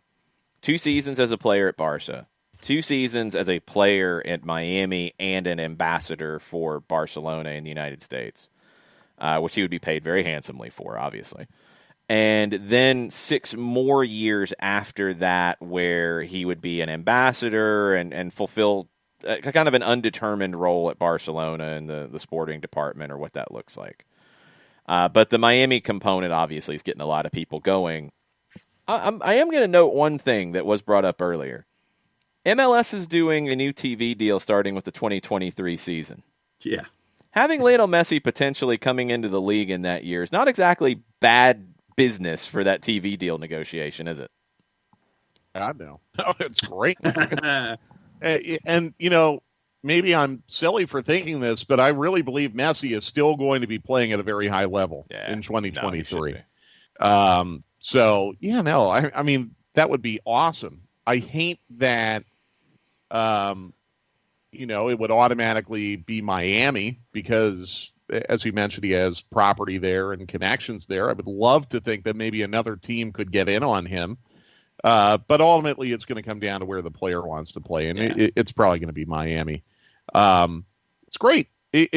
Now, honestly, if there's momentum to this, hopefully this is what gets Miami Stadium across the finish line and really gets things to where they need to be down there. But no, I mean, I think we've expected that this was inevitable for Messi, and that it was inevitable for MLS, and I'm excited to hear this news. That's funny you mentioned the stadium. Of course, completely coincidentally, Miami updated some renderings on their new stadium at Freedom Park that came out last night. Of course. Just a complete coincidence. It looks great, by the way. It does. Looks great. It absolutely does. It's one of those I'll believe it when I see it type deals, but it looks great. So, now, look, I mean, Miami, I think, could be a huge, huge market for this league if it's done correctly. By the rules. Well, and that too. It could be a great, great market for this league. You bring Messi into Miami, and now I hope that there's more ambition than just playing in a 20,000 seat stadium. That maybe you work out a deal with the Dolphins and you're playing there for a couple of years. Right, and that was part of the thoughts that Bernd brought in this morning, that when football markets have the opportunity and Messi comes to town, that you play in the football stadium. You have to do it. Yeah. You have to do it because he will be that big of a draw, and you absolutely have to embrace the ability. I mean, we have a unique ability in this country, especially in our MLS markets, where a lot of clubs have potential access to stadiums that are larger than what they play in. Let's say Miami. I'll give you an example. Let's say Miami plays Austin. I don't know if Darrell K. Royal, if the field's wide enough, but you play the Miami match there. Try to get 90,000. You play Houston, play at Reliant Stadium. Try. You play Orlando, play at the Citrus Bowl. Pack it in. He's going to be that big of a draw. Play FC Dallas at Jerry World, or the Cotton Bowl. That's the thing. If you look at, Atlanta and Seattle and New England are kind of outliers because they're already playing in the largest venues in those cities. But yeah, play Red Bulls at Giant Stadium. Play Philadelphia Union where the Eagles play, or at Franklin Field. Play Columbus at the Horseshoe. The Crew played there for a year. I think they've kind of made the field too narrow, so maybe you can't do that. I don't know. Play Cincinnati at Paul Brown. Do it. Embrace it. Embrace the traveling circus that would be, but it would be a good thing. And if you're Inter Miami, look, I don't know what you have to do to guarantee things for 2023, and if you can confidently move forward with any of these plans. But, if Messi's here in 2023 and you aren't in your new stadium yet, I'm calling the Dolphins and saying, look, we'll split the concessions and the parking 50-50. We can put 70,000 people in your stadium for 17 weeks. Do it. I think from a timing perspective, logistically, they would probably have to do something like that and hope that by the end of Messi's time in Miami, they'd be able to open the new venue with him. Because it's a big project. Like it's not going to happen in a year. I think it's a few years down the road. So if that's what you do, if the first season Messi's here, play at Hard Rock, maybe even the second year, play at Hard Rock, but maybe by the end of that second year, by the end of 24, you're able to do your grand opening of Freedom Park and have Messi in the building playing in that match. It would be the perfect scenario for Miami and the league. Yeah. And we can't look at this as only a Miami thing. This would be, I think, even more significant than when Beckham came, honestly. When Beckham came over, it definitely helped to elevate the league and bring the league into a new phase. But, Messi coming over, it would pale in comparison. It would be so much bigger than Zlatan. It would be so much bigger than when David Villa came over, when Thierry Henry came over. It'd be so much bigger, especially in that market. So it's going to be a huge windfall for the league. And go ahead. But Zlatan conquered MLS, Mike. How many MLS Cups did he win? Yeah, that's what I thought. Yeah. How many All-Star games was he fined for missing? I think it was choice D, all the above. Yeah. So it would be a great thing. I hope it works out. These are the types of rumors that I get excited about. Burned with a final question for you, Mike. What do you think the ticket prices on the resale market will be for the Messi game at the Benz? Obscene. You'd be at 72,000, and heck, if it's. Can you imagine, guys, if Messi, and I don't want to be presumptuous, but let's say Messi is still playing in 2026. I don't think that's unrealistic, by the way, that he could still be. He'd be in the extreme twilight of his career. It'd be tough. It's possible. Possible. You got to manage it in a certain way to make it possible. But what if Messi is still playing in 2026? And you have Inter Miami coming in for a fixture on June 1st, and then on June 8th, you have the opening match of the World Cup here. My wife's in hotel revenue management. I would love to be in her business that week. I'm not even worried about 26. I would love to see Arthur and Darren campaign very hard for Lionel Messi's first game with Inter Miami in 2023 to be in Atlanta at the Benz. Oh, no doubt. Honestly, I mean, if I'm Darren, I'm at least calling his agent. I mean, I know the assumption is that he would go to Miami, but I think you've at least got to pick up the phone and make the inquiry. Sure. Your club has very, very strong ties to Messi's home country. There's a certain former manager of Atlanta United who, allegedly Messi was a ball boy in his testimonial match down at Newell's. Maybe that former manager could pick up the phone and, just talk about how great Atlanta is. It's like, dude, yeah, you could live in Miami in your swanky pad. We'll get a NetJets deal for you, and you can commute however you want. NetJets, you don't even need that. I mean, Arthur's got a plane. I mean, they could do it. They could find a way to make it work out. He's going to Miami. I'm not even opening that door. He'll be in Miami. I think you got to at least pick up the phone, though. Yeah, I'm okay with that. I'm okay with that. I think it'll be a short conversation. We're not playing this hypothetical. It would take being on an ocean, and Atlanta can't be on an ocean. What if Atlanta forms a satellite club on Tybee Island? Would Tybee Island be attractive to Lionel Messi? That'd be interesting. How about by an ocean? Yeah, give him an island down at St. Simon's or something. He can get one. You could do that. This Cumberland Island thing. Give him Cumberland Island, exactly. Yeah. Lionel, I mean, you're going to have to feed the horses, but if you want Cumberland Island, it's yours. You've got it. Maybe that'll swing it. It'll be wild, and it sounds like, and this is all again in the deep rumor stage, edging towards some news. He's going to be back at Barcelona. I think that part I feel pretty comfortable in buying. The MLS component of it is still a little hypothetical, but I've always felt like there was a strong potential he would play here. Kind of got for a while there where maybe not. I always thought it'd be after 2022 because he wants to be at as high of a level as he can be for that World Cup, his last. After that, all bets are off. And, I mean, this would make sense, and it would benefit everybody in the league. Like that, I think that's the important thing that Mike said is, yeah, if he goes to Miami, and that's probably where he'll end up, obviously it's great for Miami. It doesn't guarantee them titles. It doesn't guarantee them anything because we've watched that play out over the years in this league. But it will benefit the whole league from a TV deal component, from the revenue that would be made when he comes to town. I mean, he is one of the greatest players of all time, and he will be playing in this league, it sounds like, and visiting every team in the league. That's a boost for the league and for the game in this country. There's just no way around it. Jason, is Ray Hudson still doing Miami games? He is. Yes.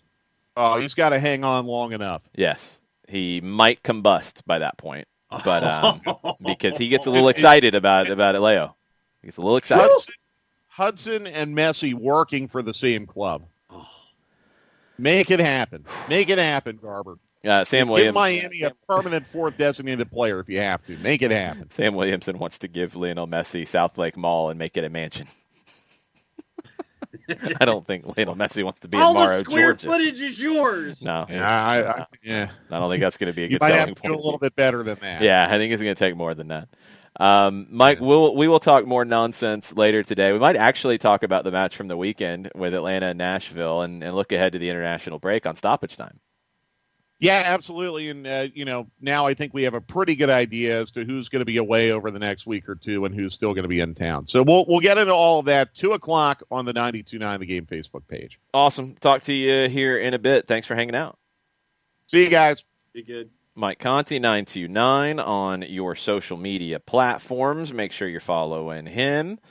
We got a little bit, it's not really breaking news exactly. We'll get this. This summer, July 25th through the 28th, the 2021 Florida Cup will take place at Camping World Stadium. Millonarios of Colombia will be there. Inter, the Italian champions, will be there. Arsenal will be there. And Everton will be there, since we've been talking about Everton this morning. Everton, Arsenal, Inter, and Millonarios will play semifinal and final kind of situation. Everton and Millonarios on July 25th. It's a Sunday. Arsenal will play Inter on the same day.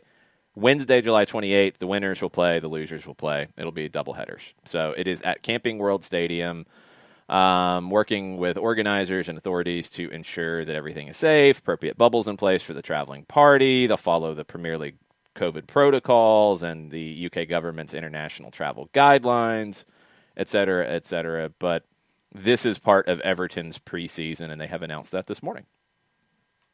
Very cool. And I anticipate that the Airborne DJ, if he can find a way down there, he's probably going to be one of the first ones in the door if he can swing it. Very possible. I mean, I'm not putting travel in the Airborne DJ's plans, and we have other Everton fans as well in the mix. So that's true. Just the first one that popped into my head. You know, so maybe they will have decided on who their new manager is by then too. Well, considering that would be about 2 weeks before the season, yes, I would hope so that they would.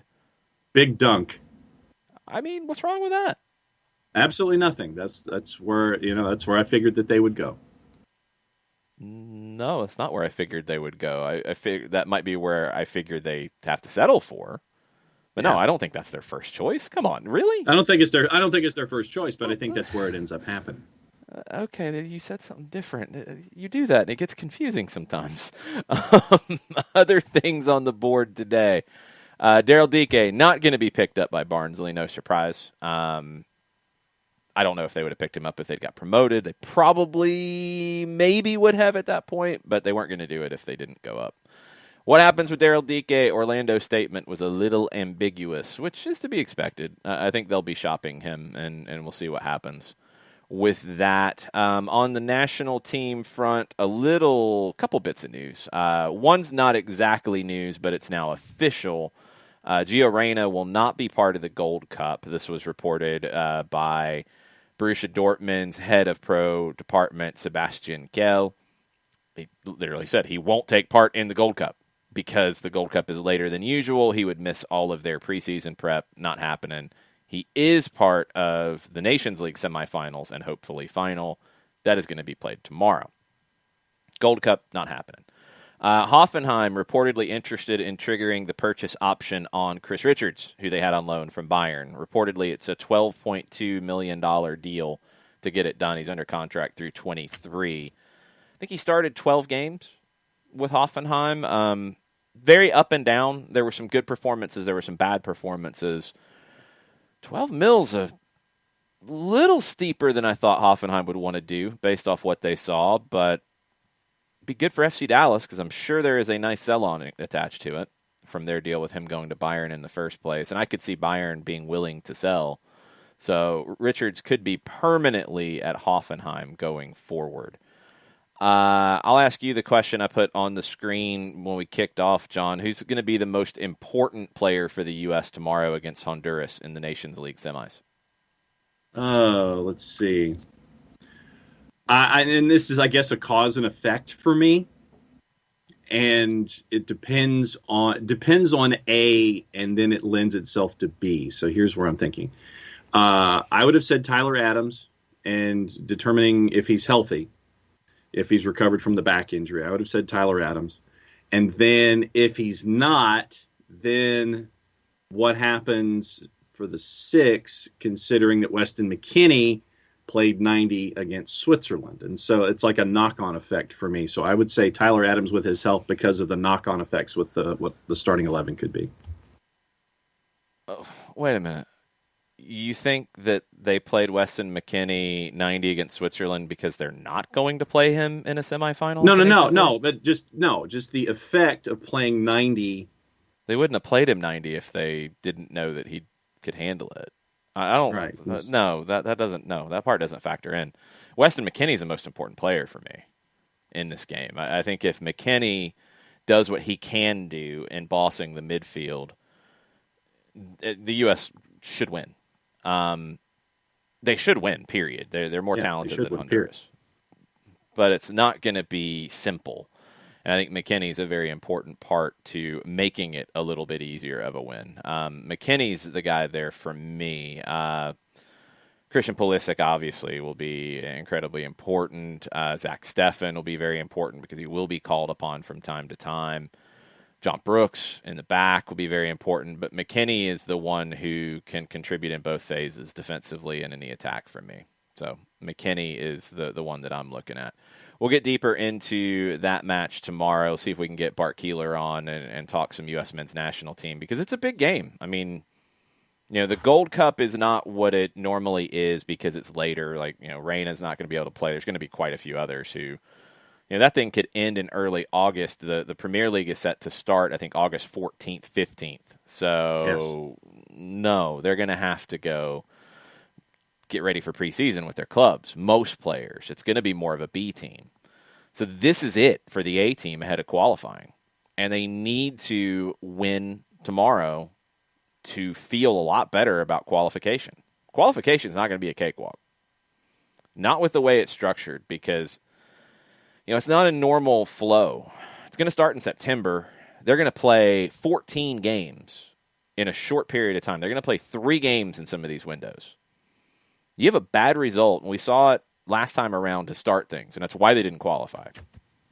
They had the bad result at home against Mexico. That lingered in a trip to Costa Rica, where it was one of the worst performances the U.S. men's national team's ever had. That hole is what kept them from qualifying. Yes, they still should have qualified because they dug out of the hole, but they shouldn't have been in the hole in the first place. They can't afford that to happen here with 3 games in a window, where you could not just be affected in another game because of a bad result. By 2 games, you could be affected. They've got to handle that. This is the last chance. They need to make a statement. I'm not saying they need to win the Nations League. Mexico's the favorite. I mean, it's not even close. Mexico is the favorite here for me. But they have to beat Honduras, and they need to beat them comfortably. And then they need to be competitive with Mexico. If they do that, fine. You can build from there. And Greg Berhalter has been dealt a very difficult hand by the pandemic, like everybody has. But in his job, he needed that year of developing a young team. He didn't get it. So now it's really hard. And now it is more about results for him than it would have been in the last year, where he could have worked on development more. Qualification, no question about it. That has to happen. It needs to be comfortable. Nations League is the last statement he can make before that starts. Gold Cup will be okay, and there will be players that will emerge out of Gold Cup and will say, oh, wait a minute, they should be with the first team. And there's going to be some guys who it'll be like, you know what, that was really their last opportunity in the cycle to push into the first team. Gold Cup will have importance, but this is a very important statement game tomorrow against Honduras. Critical. Critical, critical, critical. And I mean, with Honduras, you look at guys like Albert Dalis. For those that that know him from Major League Soccer, you've got the guys at the back like Minor Figueroa, who I think is 77 years old.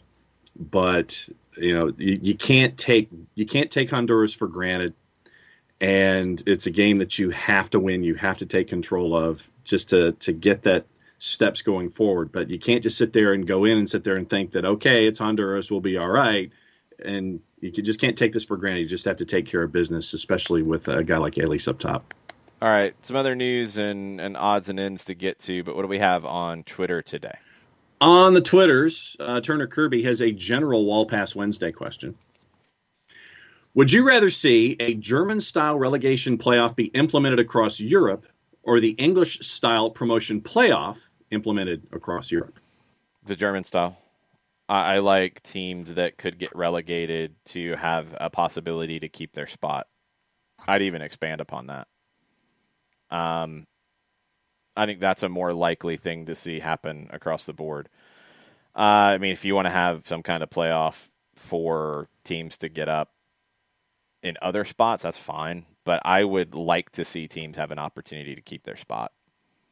I think that would be something that would be appealing as the separation between the first and the second division continues to grow worldwide in every league. Teams can have an opportunity to win their spot. Maybe one goes down automatically and the others have a chance to win their way back in. Patrick Delaney is in this morning. Hold on. For people who don't know, because the question's coming up. Two teams get relegated in Germany, so 17 and 18, because they have an 18-team first division. They get relegated. 16 plays against the third team from the second division in a playoff to stay up. And they did this time around. Holston Kiel fell apart in the second game and got obliterated. But no, it's one of the reasons, I'll watch that playoff because of how unique it is in the structure of everything. Where England is very cut and dried with teams dropping, and you have 3 through 6 figuring it out to try to figure out who that third team is. I've always thought that the German system was intriguing for me because just because you're 16 doesn't mean you're safe, and it adds that extra level of intrigue for them. And by the way, for all the people who talk about the sanctity of promotion relegation and this and that, all of these things, they're coming at it from different perspectives, but any of these playoff structures for any of this, it ain't about sanctity. It ain't about tradition. It's about cash. Well, let's not get it twisted. Patrick Delaney's in this morning. He says, if Atlanta got a DP spot, what do you think the biggest need is on the roster? Right now, and right now could be different than soon. Like, look, there's a rumor out there about Ezequiel Barco and Club America. Is it likely? 50-50 maybe? I mean, Club America's got the kind of money to spend. They don't have the mega money to spend, I don't think. I don't think they would in this case, but they've got money to spend that could make a deal worthwhile. They will have a need because of a disappointing finish to Solari's first campaign. That would change this conversation, because if that was to happen, I'd be looking at a central attacking midfielder. If it doesn't, you still might look at a central attacking midfielder, because you would expect that kind of a move to happen here at some point. You could also look at a wide player who would do what Atlanta wants a wide player to do. And I know this gets kind of people uncomfortable, but the way wide players play in Gabriel Heinze's system is not just any wide player in the world. It's not just any winger. It's not necessarily a big goal scorer. It's a different position. You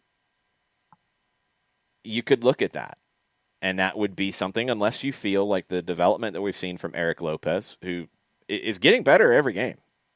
Lopez is improving every game, and you've invested in him. If you get a wide player, you're probably going to replace Eric Lopez, and then that development is going to change. So I don't know. A goal-scoring winger, again, Thomas, like, I know that's what people say, but you have to look at the way this team plays. They don't really field goal-scoring wingers in the traditional sense that other teams do. And Gabriel Heinze is not going to change the way he structures his team to do it. Wingers can score goals, as Eric Lopez did. But it's a different kind of mentality. It's a different kind of structure. And that's what you have to look at here in the context. I think the more impactful spot would be a central attacking midfielder who can score goals. I think that's the more impactful spot. I really do. Four-card playing off of this says, so is Moreno going to stay in the central midfield or go back to the left wing? He'll do both. A lot of it depends on the players around. He can play both. For the idea that Marcelino Moreno's been bad this season, I've disagreed with that consistently. I still do. He can play on the wing just fine in the system. It's all about the pieces around, and he'll be on the wing at points because of the interchange. Whoever you go get, you're not looking at a box. And this is, again, assuming you have a designated player spot. You're not looking at a box of saying, this player plays this position, that's it. That's it. That's all they do. You would like to have somebody who could play on the wing and understand the context of how to play on the wing in the system, but also somebody who can come inside and play in that role. Because in a perfect world, you can move different guys around based off different opponents. That's what I would be looking for. Those kinds of players aren't easy to find, but they are out there. So we will see where that goes. But I think the most impactful move you could make in the short and long term would be a central attacking midfielder that can score goals, but has the ability to play out wide when needed. Because whether it's this window or coming up down the road, Ezequiel Barco will go at some point, and I think you'll want to replace him. Unless the idea then is Marcelino Moreno comes back inside purely, no question, he never plays on the wing again in his life, and then you're going to get a winger. So just wait and see who's available, because this is how this conversation always goes. We've watched it play out in 17 and 18 and 19 and 20 and now in 21. We can go through a list of names. We can go through 5 guys in 20 different leagues and have 100 players on a list of paper, and it'll be somebody else.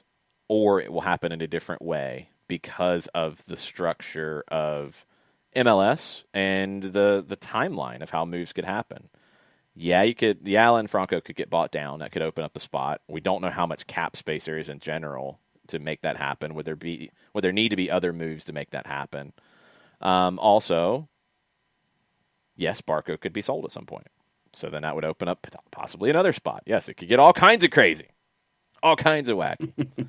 So stay tuned, but it's an exercise that'll drive you crazy because, we can identify so many different guys. You want to get De La Cruz from River. You want to get Agustin Urtzi from Bonfield. You want to get Almada from Vélez. You go get De La Vega from Lanús. This is just from Argentina off the top of my head, guys we've talked about before. They all do different things. Could you make them work? Yeah. There's a lot of those guys that you could make work. Is that the direction that you'd want to go? We'll have to wait and see what happens. And a couple from Tafka to catch us up on Twitter. Hold on. Sure. Jason Nix, I have to disagree, and I'm sorry. I know this has been one of the causes du jour lately. Jason Nix says bring Tito back on a ding-dang TAM deal already. Look at his numbers at Libertad. I'm sorry, he's not a TAM player right now. He's just not. He doesn't play enough. He's been injured too much, and the production is not there for a TAM deal. It's not. Get him at less than a TAM deal, maybe we're having a different conversation. But not on a TAM deal. He's not a TAM player right now, in my opinion. And then a couple from Tafka to catch us up on Twitter when we were discussing MLS D3. Tafka goes, a proposed reserve league means eventually a fully independent club USL, which means we'll be one step closer to hybrid pro rel. But in all honesty, my question. No, Tafka, no, you just gave me a headache. He says, right now, academy kids are receiving important USL minutes in matches that matter. If a reserve league forces MLS out of USL, that would be diminished, in my opinion. I have a hard time believing winning the reserve league will ever matter. That's a really good point, because that is one of the compelling natures of the championship, is you're playing teams that the game has a little extra to it. We saw it with Birmingham this weekend. We've seen it with Louisville City, who's coming into town this weekend. That's a beneficial element. Whatever this league is set up to be has to be made important. It has to. And that is going to be critical to it. Unless it is purely a step up from the academy, and that's the way it's intended to be. And if that's the case, that's fine. For a lot of teams, that's absolutely fine. But then teams who want more should have the opportunity to play in USL Championship if they meet all the standards that need to be met. There shouldn't be any slacking off from it. If you have to do certain things to be there, do those things to be there if you want to be there. Or then the other alternative is do what a lot of clubs around the world do. You've got player coming through your club. They play on your reserve team that's in the MLS Reserve League, and they're bossing it, and they're killing it, and they're doing great, and they need another challenge. Loan them. Loan them to Louisville City. Loan them to Orange County. Loan them to a team in USL Championship, or loan them to a team in another league. MLS doesn't do enough with loans. That's a very useful tool for players. It always has been. I mean, I've seen it so many times in David Beckham's story about he spent, I think, a month, a very short-term loan, but a month where the games he was too far along for the academy teams at Manchester United and the reserve team, and he wasn't ready for the first team yet. There wasn't a spot for him to play. He went to Preston North End in the 3rd division on loan for a month.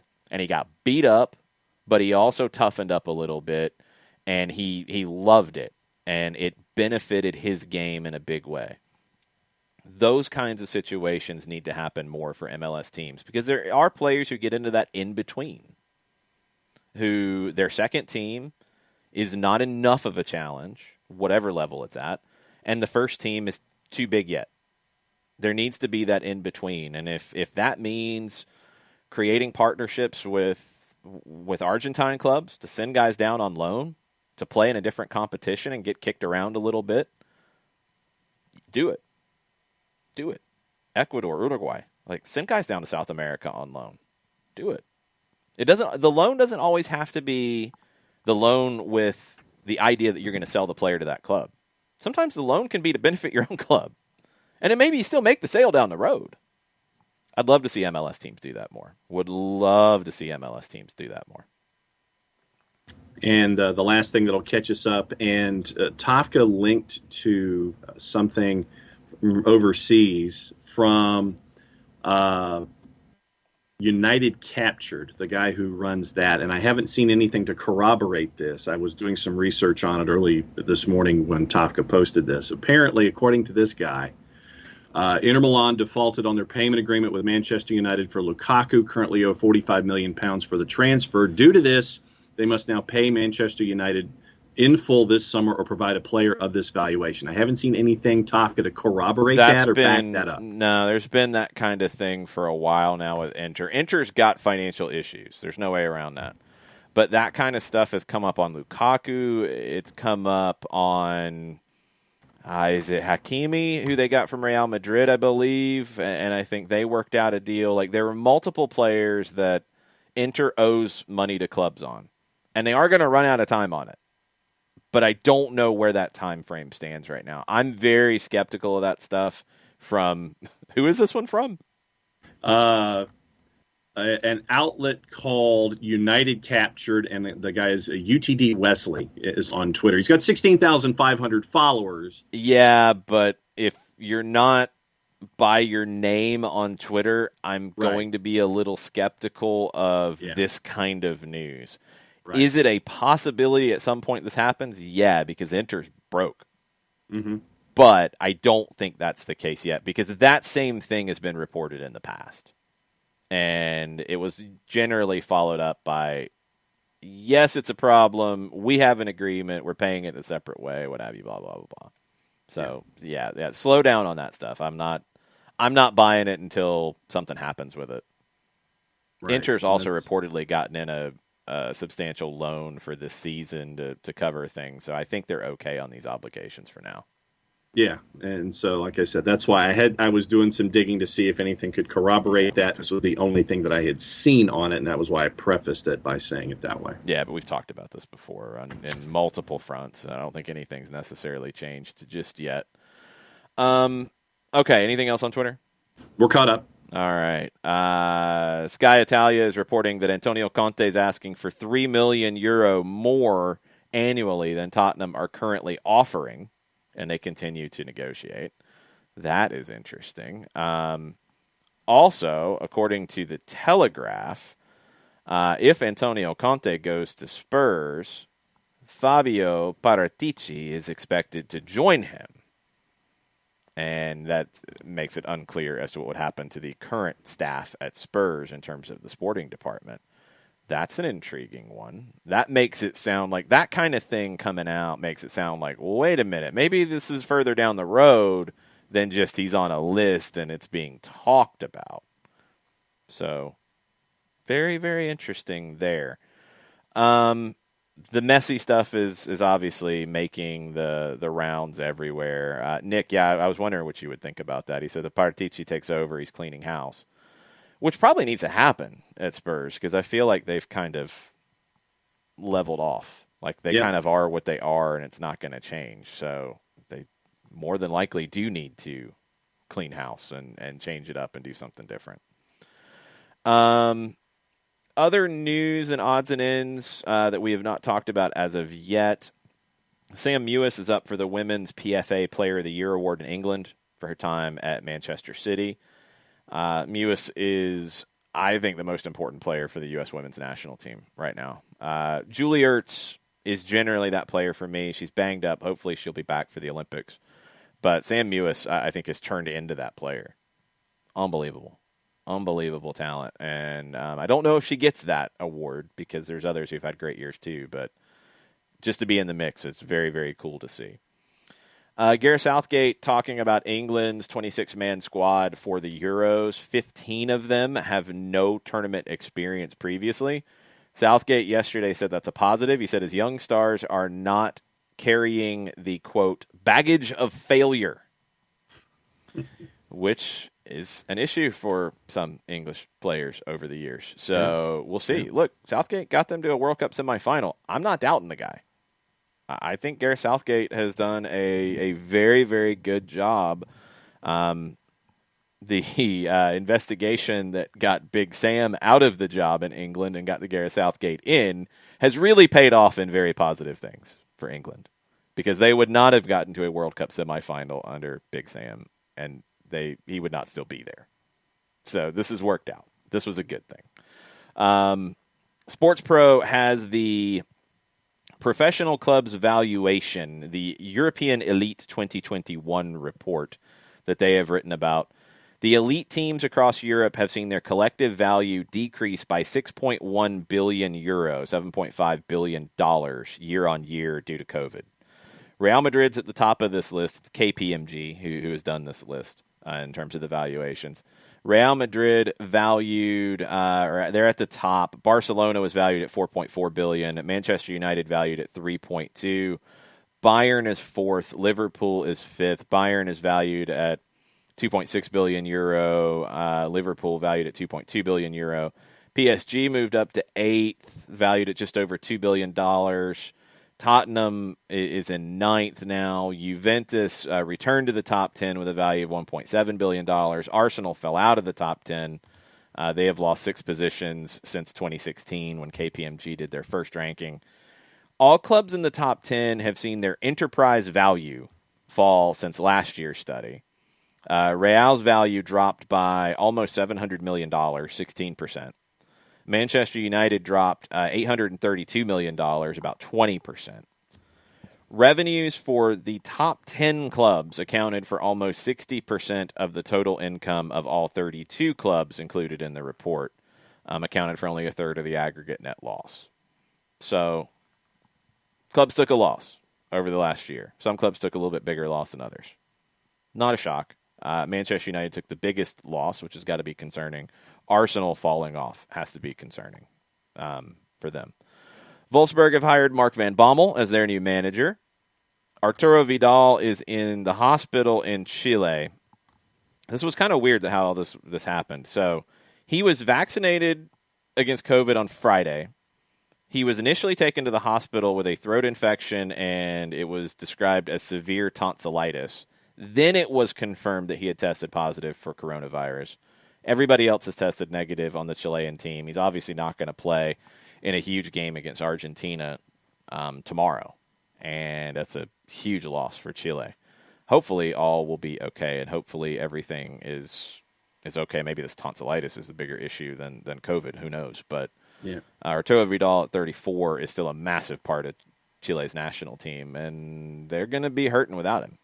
They're going to be hurting without him in a big way. Yeah. More on Barcelona. Looks like Memphis Depay is on his way. They are taking it as a priority to bring him in. Wijnaldum is pretty much a done deal at this point. Sergio Aguero took a big pay cut to come. He was making 23 million euro gross at Manchester City. At Barca, he's going to make 6 million euro gross, which where he is in his career, that I understand that. It makes total sense. According to Fernando Polo, Juventus offered Aguero more money, but he wanted to go to Barcelona. Keep that in mind. The Mbappe stuff with Real Madrid is going to continue to be in the conversation, what that could look like. Mbappe's playing it coy. There's lots of different rumors about lots of different things with Madrid, with Ancelotti coming in, with Cristiano Ronaldo lurking around in the shadows, with Mbappe either wanting a new deal at PSG, although it seems like he's cooling on that, or wanting to force a move out. Like, That's going to be one of the big stories along with Harry Kane in the silly season and what that looks like. So, it's things that we will keep you posted on. But in this hemisphere, things get really interesting tomorrow, where we have the Nations League semifinals. We have World Cup qualifiers in South America. Bolivia hosting Venezuela. See if Joseph Martinez gets on the field for Venezuela. Uruguay and Paraguay. See if Miguel Almiron plays a big role for Paraguay in that one. Argentina hosting Chile. Peru hosting Colombia. Those are your 4 games. In addition to Honduras and the United States tomorrow at 7:30. Mexico and Costa Rica play at 10 o'clock. Both of those games are going to be in Denver. There's some other World Cup qualifiers, some other things going on, but it gets very, very interesting very quickly in this hemisphere with the national team stuff. Yeah, prohibitive favorites, both USA and Mexico, no real surprise. Right now, Honduras in your juice boxes is north of plus 800. Your draw is north of plus 300, and it's the same for Mexico, north of plus 300 for your draw. Mexico's a minus 213 going up against Costa Rica, who's plus 600 or more. Yeah, no real shock on those. That's about what you would expect. Anything else before we go, John?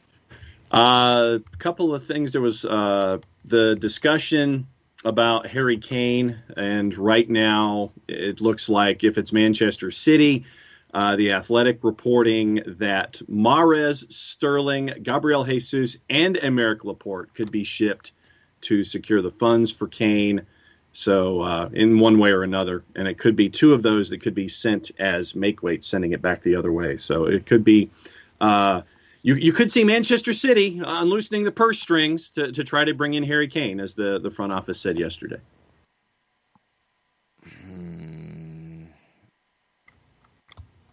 Still not convinced that happens. I don't know. I think first step for Spurs is going to be getting their manager in place.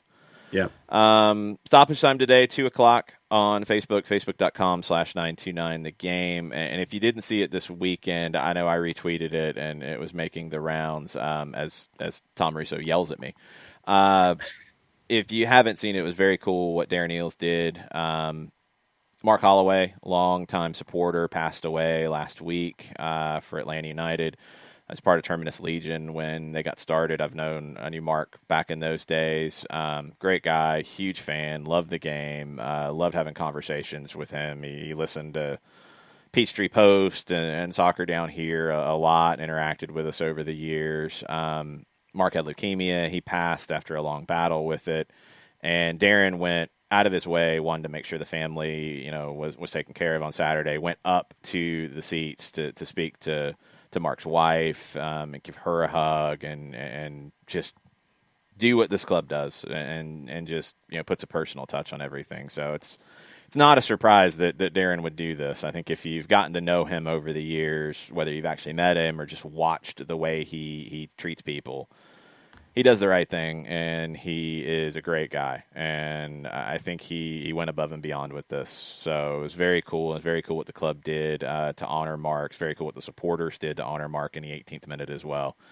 So if you haven't seen that, make sure you're following the Airborne DJ on Twitter. He's got a video of it to see. But Darren's just good people. So it's not a shock that Darren would do something that is very good for people. I think that should be understood at this point. Atlanta should be understand that it's very lucky to have somebody like Darren Eales leading the club who does these kinds of things on a regular basis. You don't want to take it for granted, but yeah, that's one of the reasons Atlanta United's been successful from day one.